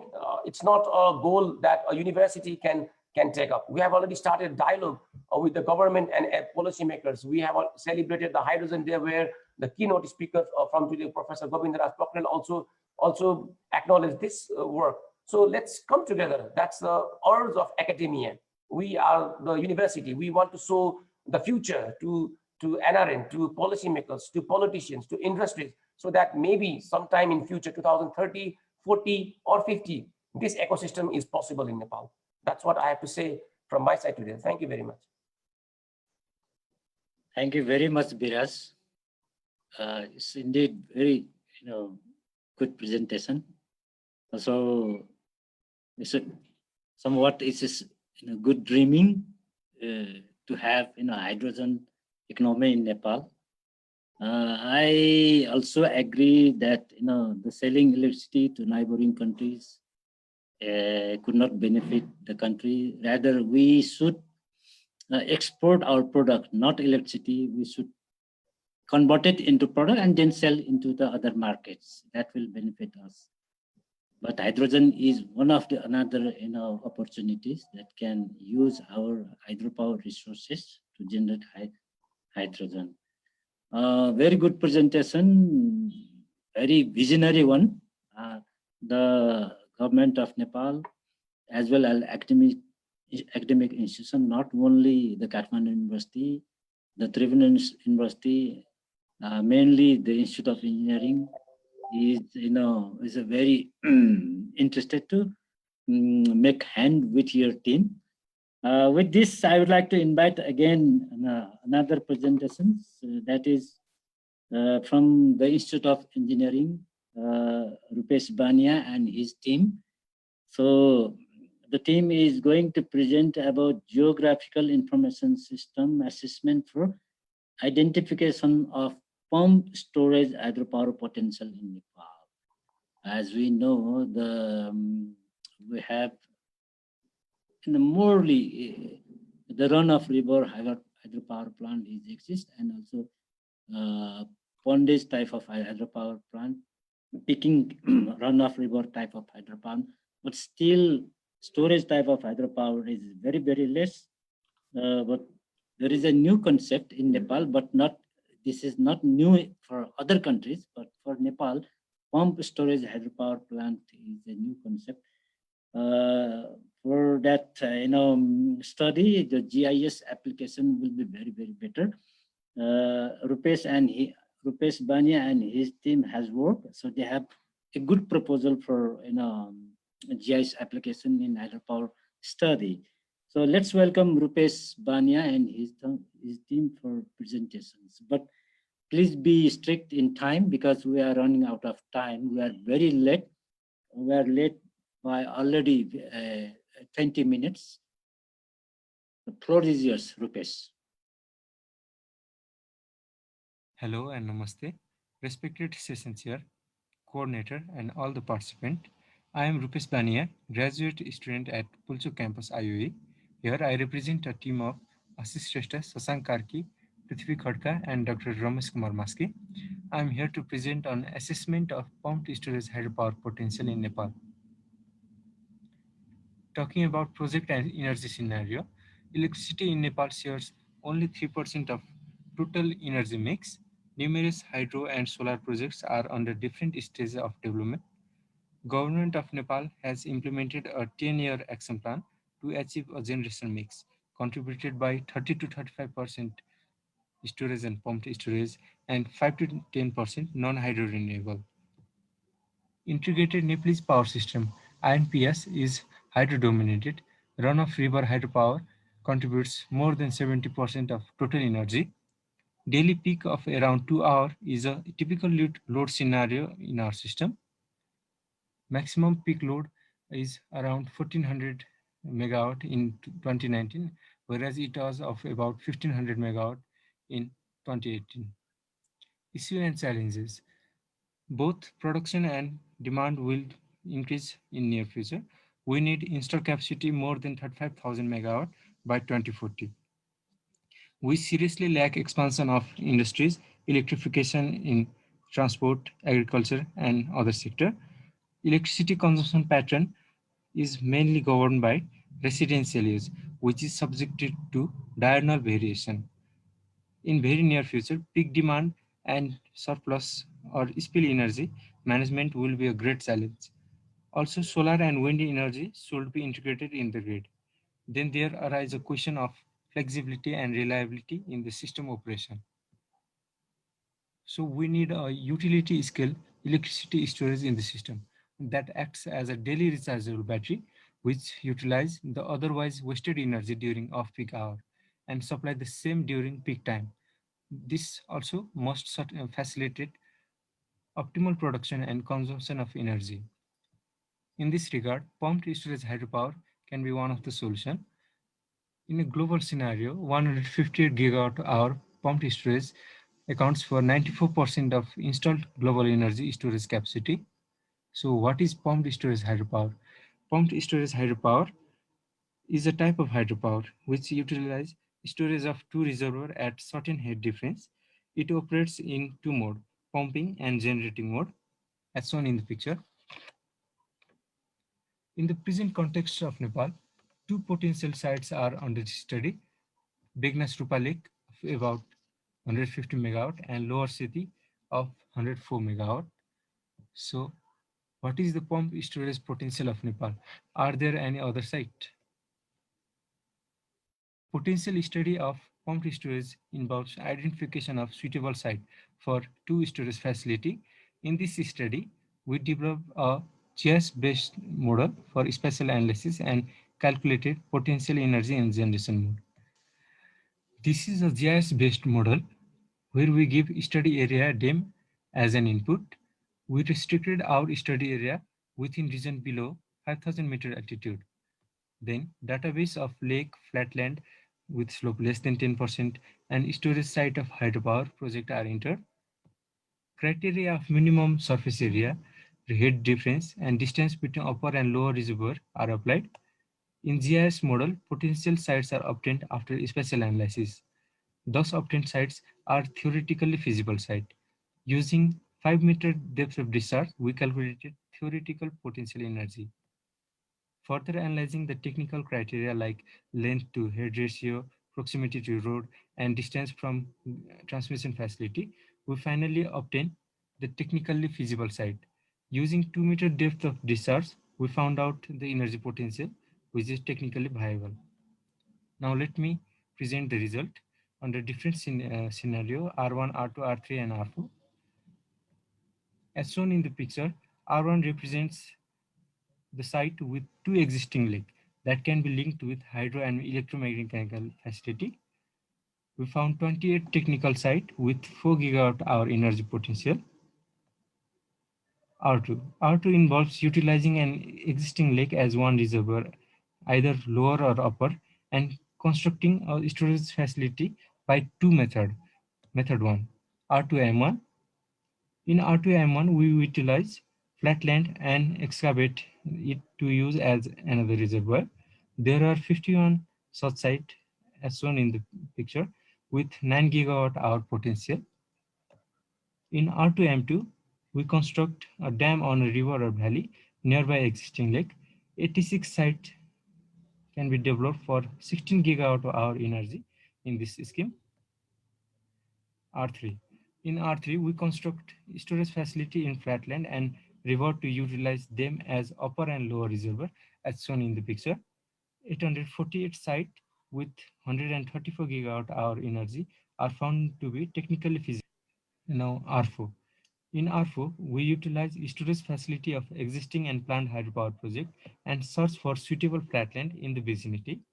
188 hydropower projects can be studied further to check the potentiality of transforming them into pumped storage scheme. Talking about R4, due to less accuracy in spatial database of hydro project site, we could not calculate energy potential, so data quality is one of our limitations. Socioeconomic, geological, and environmental constraints are not considered. Also, field verification of potential site is not done. Dam resolution plays an important role in spatial analysis. As a conclusion, PSS can be developed as daily rechargeable battery for the system, utilizing the otherwise wasted energy during off-peak hour and supply the same during peak demand. Nepal has huge potential of pumped storage that utilize natural lake as a reservoir, corresponding to a total of 19 gigawatt-hour technical potential under R1 and R2 scheme. Topography of Nepal is highly suitable for PSS scheme R3, which involves construction of storage facility on flatland and a nearby river or valley. Storage site of hydropower project can be utilized as a reservoir for pumped storage hydro scheme. As a recommendation, further detailed study is required for investigating the possibility of PSS development in Nepal. Electricity consumption of industry, transportation, and all other potential sectors should be increased by promoting their expansion. Power system planning should incorporate pumped storage scheme for effective and beneficial use of off-peak energy, which is of course of low cost and maybe spill or surplus energy. Institutions like NEA and Electricity Regulatory Commission should work on introducing new mechanism and provision to enhance economic viability of pumped storage hydropower in Nepal. Thank you and happy Dasai. Okay, thank you very much, Rupesh and his team. Very, very good presentation. Technically, very sound presentation. Yes, the development of hydropower Nepal. Now it is time to go to the pumped storage hydropower plant. The concerned ministry and agency should think about it.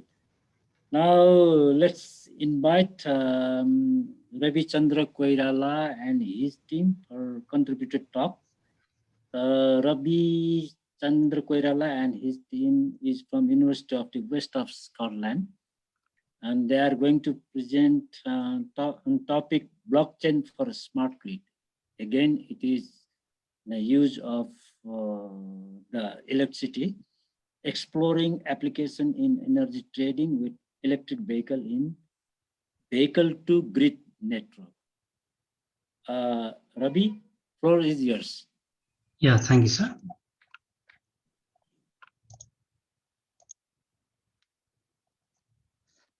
Good morning and namaskar to the session chairs, panelists, and audience. It's my pleasure to present in this platform. So I'd like to thank the organizer, NRN, and Kathmandu University team and all the organizers. I am Ravi Chandra Koirala. Today I am presenting here a research on blockchain for smart grid, where we are exploring the applications of blockchain technology in energy trading with electrical vehicle in V2G network. I am from Aviation Research Centre at University of the West of Scotland. So when we look at when you go through the today's business world, we see many electric and hybrid electric vehicles being designed these days, and the designs and the developments in smart grid technology are enabling the EV charging load to be shifted to off-peak periods, and thereby flattening the daily load curve and significantly reducing the reducing both generation and the network cost, network investment required involved in it. When we look at the traditional EV charging system, here where we mean a centralized electric trading system, it depends upon a trusted party. A third party is introduced in between. And when we look at the figure here in this slide, we have to, it's there is one intermediator. There is existence of one intermediator. The charging, the smart charging station here in the figure is one of the intermediator, one of the stakeholder within this system. And in such system has a possibility of single point failure because we have to rely on a single point, and there is always a possibility of privacy leakage. Also in such system, it is almost impossible to identify the best charging location because the options will be specific for us to charge our electric vehicles, and we cannot compare cost, we cannot compare time required for charging because we will have very specific options and we have to rely upon other parties to charge electric vehicles. So this all puts intense pressure on smart grid design, and it's like there is always a demand for efficient, secured, transparent, and more information symmetric trading solutions in EV charging. So in this context, it's there comes blockchain technology. So blockchain technology has appealed attention to overcome the challenges what we discussed for the smart grid. And blockchain technology has some inherent features which help us to overcome these challenges. The blockchain technology, which was designed as the framework of backbone of cryptocurrency, now it's being applied to different application domain, and we are using this technology in this electricity trading between EVs. So the first of all, the decentralization feature which comes with the blockchain technology, it makes the transactions identically recorded by all the participating electric vehicles. So it's like the transactional information, it's being shared by all the participating electric vehicles. And the next thing is the uploaded data are made unmodifiable and unchangeable, so no one can introduce the system, and user or the participant, the EVs, they can discuss their identity while participating in the transactions. They can be anonymous through the clever use of multiple addresses, and transactions are made transparent. So it's like when any user wants to look or to go through any transaction, it's made available, it's made visible for, it can be made visible for the participants when required. And such the effect of using blockchain technology, it's like it creates trust among the participants, and in this context, the electric vehicles, they can transact more confidently. They can trade electricity with one another more confidently, because the blockchain technology, it enables trust within the system. And the last but not the foremost thing is the automation, which the use of smart contract within this technology enables us to interact, and it's like different events are triggered automatically after the occurrence of valid transactions. So now here, this is the proposed model diagram. So when a vehicle needs to get charged, it looks for a best location, and it looks for some best price, and it wishes to purchase electricity from a reliable seller, reliable discharger. So the user releases demand within the network, and in this proposed model, we have assumed the role of aggregator. The aggregator looks like an intermediator here, but since he himself is within the he himself is the stakeholder of the blockchain network, he doesn't have any chance of fraudulence. He cannot introduce any transactions, and there are several EVs, and in this system there are several EVs who want to sell electricity. So the EVs who wish to discharge electricity, who wish to sell electricity to others,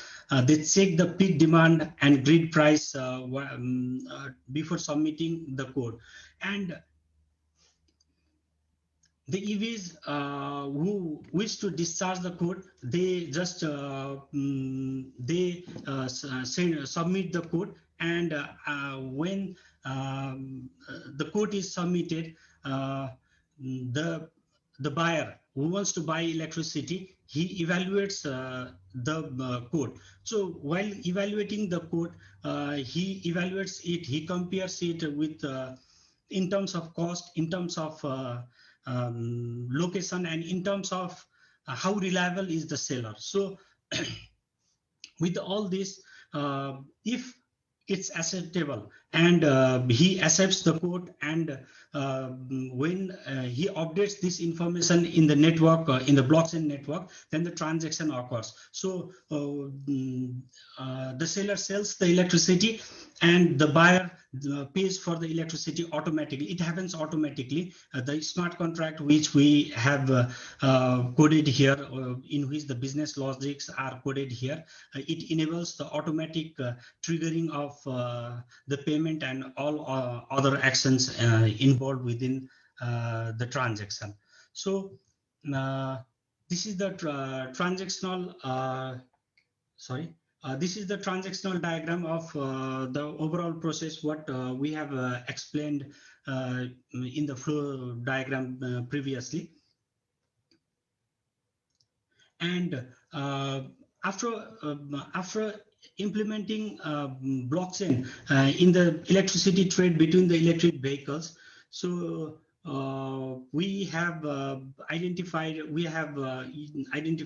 several transactional scenarios. We have defined several transactional scenarios to validate and to verify this model. And the proposed system here, it reduce the peak power demand, and it since the transactions are approved, transactions are recorded and shared among the users, it provides transparency, it provides trust and integrity, and it allows users to find best location for charging, and it allows the users to find good price for charging the electric vehicles, and it allows to identify a reliable supplier. So with this, thank you very much. Thank you very much, Ravi, for very nice presentation, and also very new idea in energy trading, prices from vehicle to grid network. It will be also very utilized the country is also going to in electrical vehicle phase in Nepal as well. Thank you very much. Before going to the poster presentation, I would like to give this mic to my colleague, Dr. Indira Saki, for summarizing the session. So for quick summarizing the session, then after we'll go for poster presentation. Then after another session will take place. Thank you very much. Dr. Indira. Hello, everybody. I will not be making the presentation, but I'll just give you an oral picture of the situation. Okay. Today, in this session, we had a couple of presentations. And overall, we had about 8 presentations, 7 of which were for national participants and 1 from the international. These presentations started off with the keynote from Dr. Govinda Pukhare, who provided an in-depth analysis of the energy situation in the country and its services to job creation and also in terms of revenue for the country. He focused very much on the need for increasing domestic demand for use of the net surplus, which is expected in a few years. And he also mentioned a few areas where it could be promoted in especially in terms of electric vehicles, agriculture, industrial sector, as well as for clean cooking. And he also talked about the investment needs. And there were his discussions also focused on the electricity trade between India and other countries. And however, he concluded his discussions with the need to expedite the master plan concerning the transmission expansion and license for electricity development.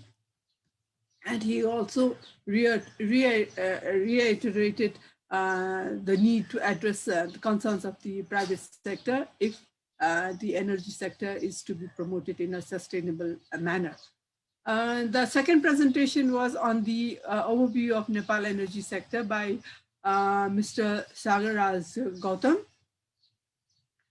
where he talked about the contribution of the IPP in the energy sector. And starting off with the plans that have been formulated for 2019 to 24 with respect to the energy sector. His presentation highlighted on the status of projection of energy along with the status of electricity mix and future development. He's talked about the supportive policies being there and the markets for electricity as well. However, he was of the opinion that the generation of mixed energy systems must be promoted. And as with Dr. Govinda Pukhare, he also reiterated the need to promote the end use within the country and also take up measures for increase to expedite this trade with India. He also appreciated the initiatives taken at the regulatory and level. However, he had things to talk about regarding the institutional reforms, especially under the federalism and the bilateral plans between India and Nepal. And then we had the presentation from Mr. Krishna Acharya. His presentation focused largely on the role of private sector within the energy sector in Nepal. He talked about the contributions of the IP sector and highlighted the challenges. Though there were some policies, there were limitations in its implementation, which creates a limitation as to how the IPP operates and also has impacts on their progress. He talked about the potentials of IPP and the challenges that have come up in the form of having only a single buyer, as well as the fixed PPA selling price and the need to revise this. He also talked about having to increase the market and also the need for a separate body to deal with the trade initiatives in this sector. And he also expressed his opinion regarding the huge hydropower potential, which still remains untapped in the country. I think this has been a great concern across the across everybody working in the energy sector. And he has also he also expresses that the private sector can play an active role in the other realms of power system if there is suitable policies to support their engagement. Mr. Gunraj Dhakal from Rakon, he talked about the energy promoters within the country, the different types of, he focused on the renewable energy sector. Having described his organization, he also presented a picture on the different types of renewable energy technologies that are being expedited in the country. Of course, limitations, challenges, opportunities of different technologies was the focus of his presentations. And he also gave a picture on what the future activities should look like, and also the needs in if private sector is to be engaged in this sector for sustainable development of the country. Of the several lists that he mentioned, it was the need to expand the use of renewable energy beyond lighting and within households to industries and agriculture as well, for which they require knowledge enhancement, capacity development, and for growth of human resources that is required in the sector. And then we had a presentation again from Mr. Bishal Thapa, whose title was indeed very unique, Connecting the Past to the Future, where he gave a very good definition of distributed renewable energy systems and talked about different technologies that could be included in it. He also highlighted that highlighted about how the distributed renewable energy systems in Nepal would bring about a change and also as a game changer in the energy sector. He believes, he ended his presentation very wisely by saying that we need to believe in the future before it becomes our past. And he is of the opinion that these changing scenarios must be taken seriously if energy sustainability is going to be the goal for energy security, food security, and other economic developments in the country. Mr. Bisha Thapa further went on to say that distribution energy will help in overcoming the seasonal limitations of Nepal's hydro resources, which is the primary focus of energy development in the country. And Nepal must be ready to understand the changes in the energy technologies and to embrace these changes in order to bring about a sweeping change in the energy sector of the country. Hydrogen ecosystem was the paper that was presented by Mr. Virat Singh Thapa. Hydrogen energy, according to him, is not a new technology across the world. Here, I would also like to say that Nepal started way back in the late 90s talking about hydrogen energy, but somehow it fizzled out. But to see that it is coming up again, it is an area of interest. He talked about its potentials in the country, its range of use, and the activities that Kathmandu University is taking in order to understand more about the technology as well as to develop the necessary human resources in the country. Overall, it has been a very visionary presentation, and I personally would like to appreciate the work done and wish his team a great success in this attempt. Then we had this another presentation again from the Engineering Institute regarding the GIS assessment for identification of pumped storage systems. It was a very evident that this technology is suitable for the country. He also presented an analysis under 4 different scenarios, and he is of the opinion that this could be practiced, especially in the situation where Nepal is increasing its hydro power sector,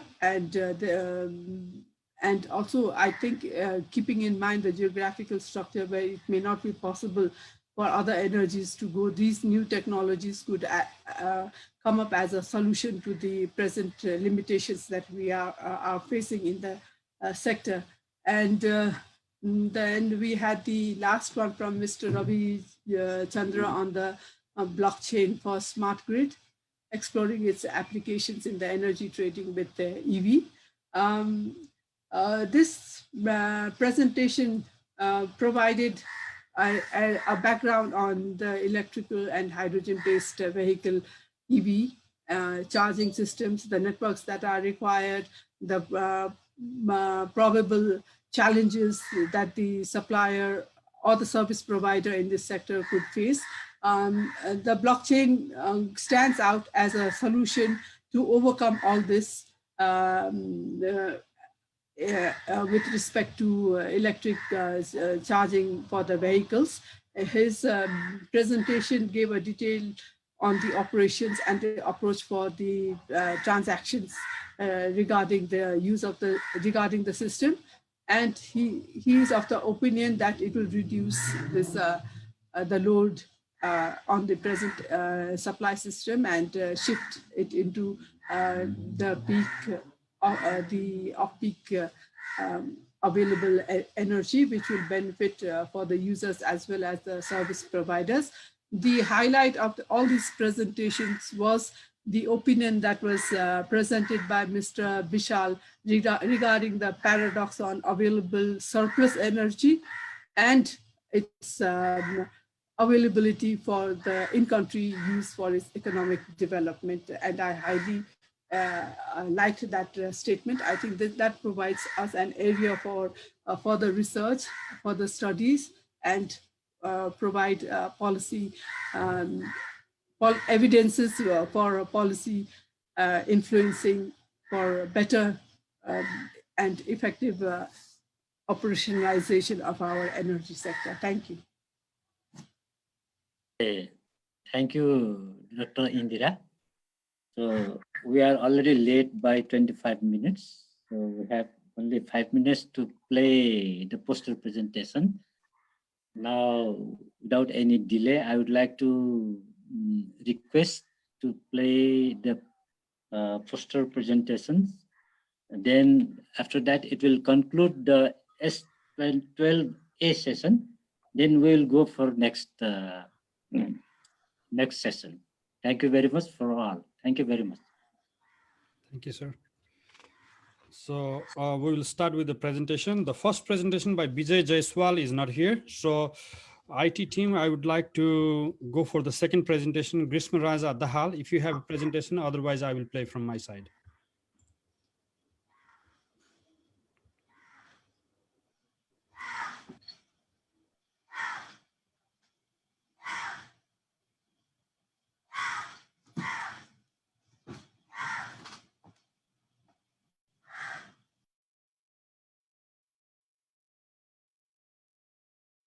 So my presentation topic is on cost-benefit analysis of replacing LPG stoves with induction stoves in rural households of Kaveri district, Nepal. So first of all, I would like to start from the problems. So what problems motivated me to do this study. Some of the problems are the trade deficit, that Nepal imports approximately 260,000 tons of LPG gas from India per year, which definitely outputs or leads to the trade deficit. People also suffer during blockades due to political reasons. For example, that happened in 2015, natural disasters, etc.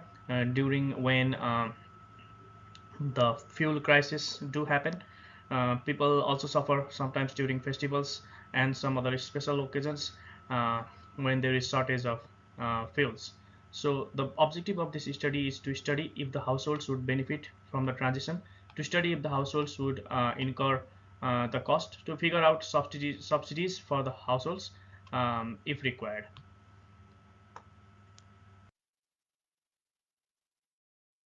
So, giving introduction to the project, this project that in which I worked as an energy analyst was carried out by Global Alliance for Clean Cooking, GAC Nepal project. It was located in Kaveri district, Nepal. The name of the survey was Kitchen Performance Test Survey. Also, the air pollution surveys were carried out, but my main focus was on kitchen performance test.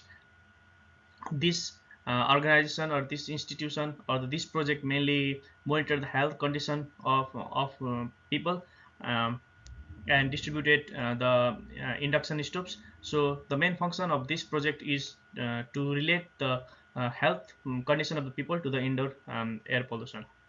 But my study saw a different scope, that is if there is any opportunity of transition from LPG to the induction or the electric stoves. Coming on to the data collection approach, as I also already mentioned, this project was carried by GAC Nepal under the name of Kitchen Performance Test. The main data that were collected from the survey were LPG consumption data, baseline electricity consumption. So the baseline electricity consumption means the current electricity consumption, fuel sources, income sources of the households, and the cooking and non-cooking events. So the cooking events means making lunch, dinner, breakfast, etc., and non-cooking events, for example, means heating the water to take the shower in the winter months, etc. So the sample size was 72 households. Data collected using questionnaire, KPT questionnaire, and survey was conducted in 3 different days at the interval of 2 days in each season. So coming on to the overview of the results, nearly 2/3 of the households used LPG. Electricity was available to all of the households. Cooking events such as making breakfast, lunch, dinner, etc. was performed by using LPG. Non-cooking events such as making animal foods was performed on other types of stoves, and households also performed small-scale business as poultry farming. Coming on to the main question, is fuel switching beneficial?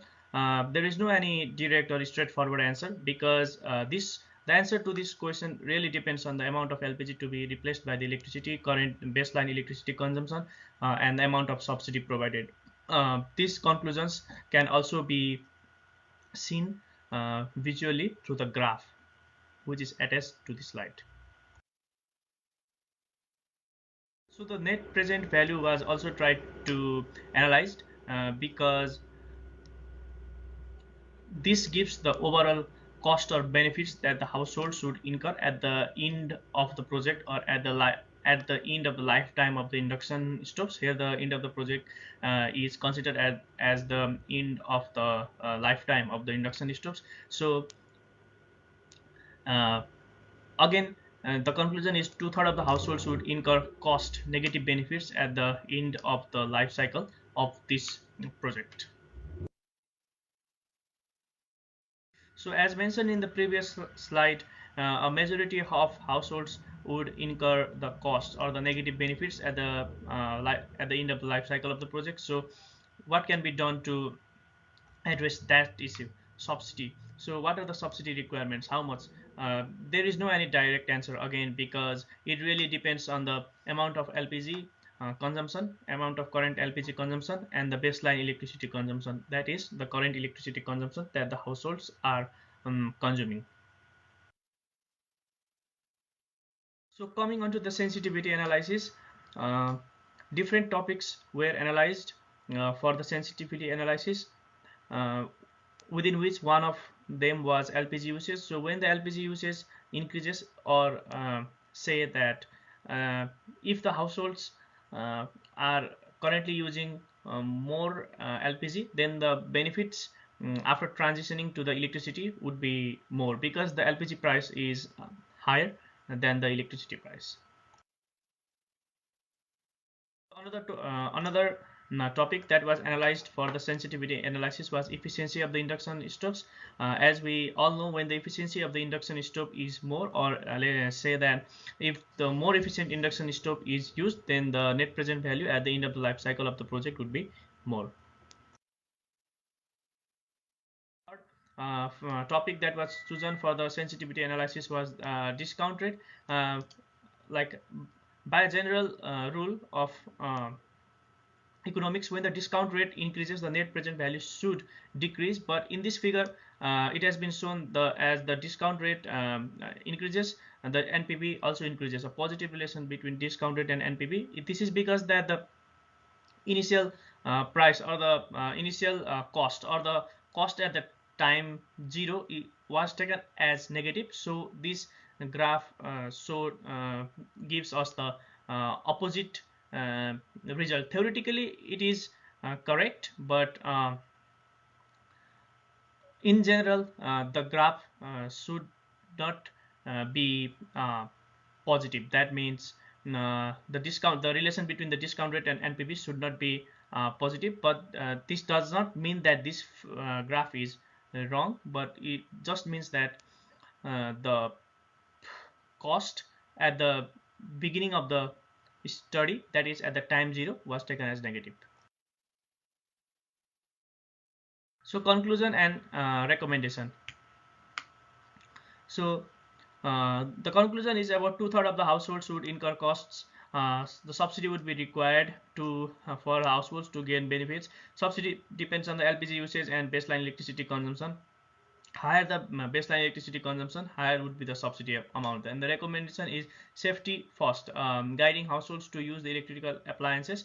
Without safety, the possible hazards would be likely, like such as electric shock. Collecting more detailed data on household fuel consumption, detailed data on LPG market price, discount rate, etc., unexpected peak demand, regular mapping of the distribution systems, and awareness and educational programs focused on fuel switching.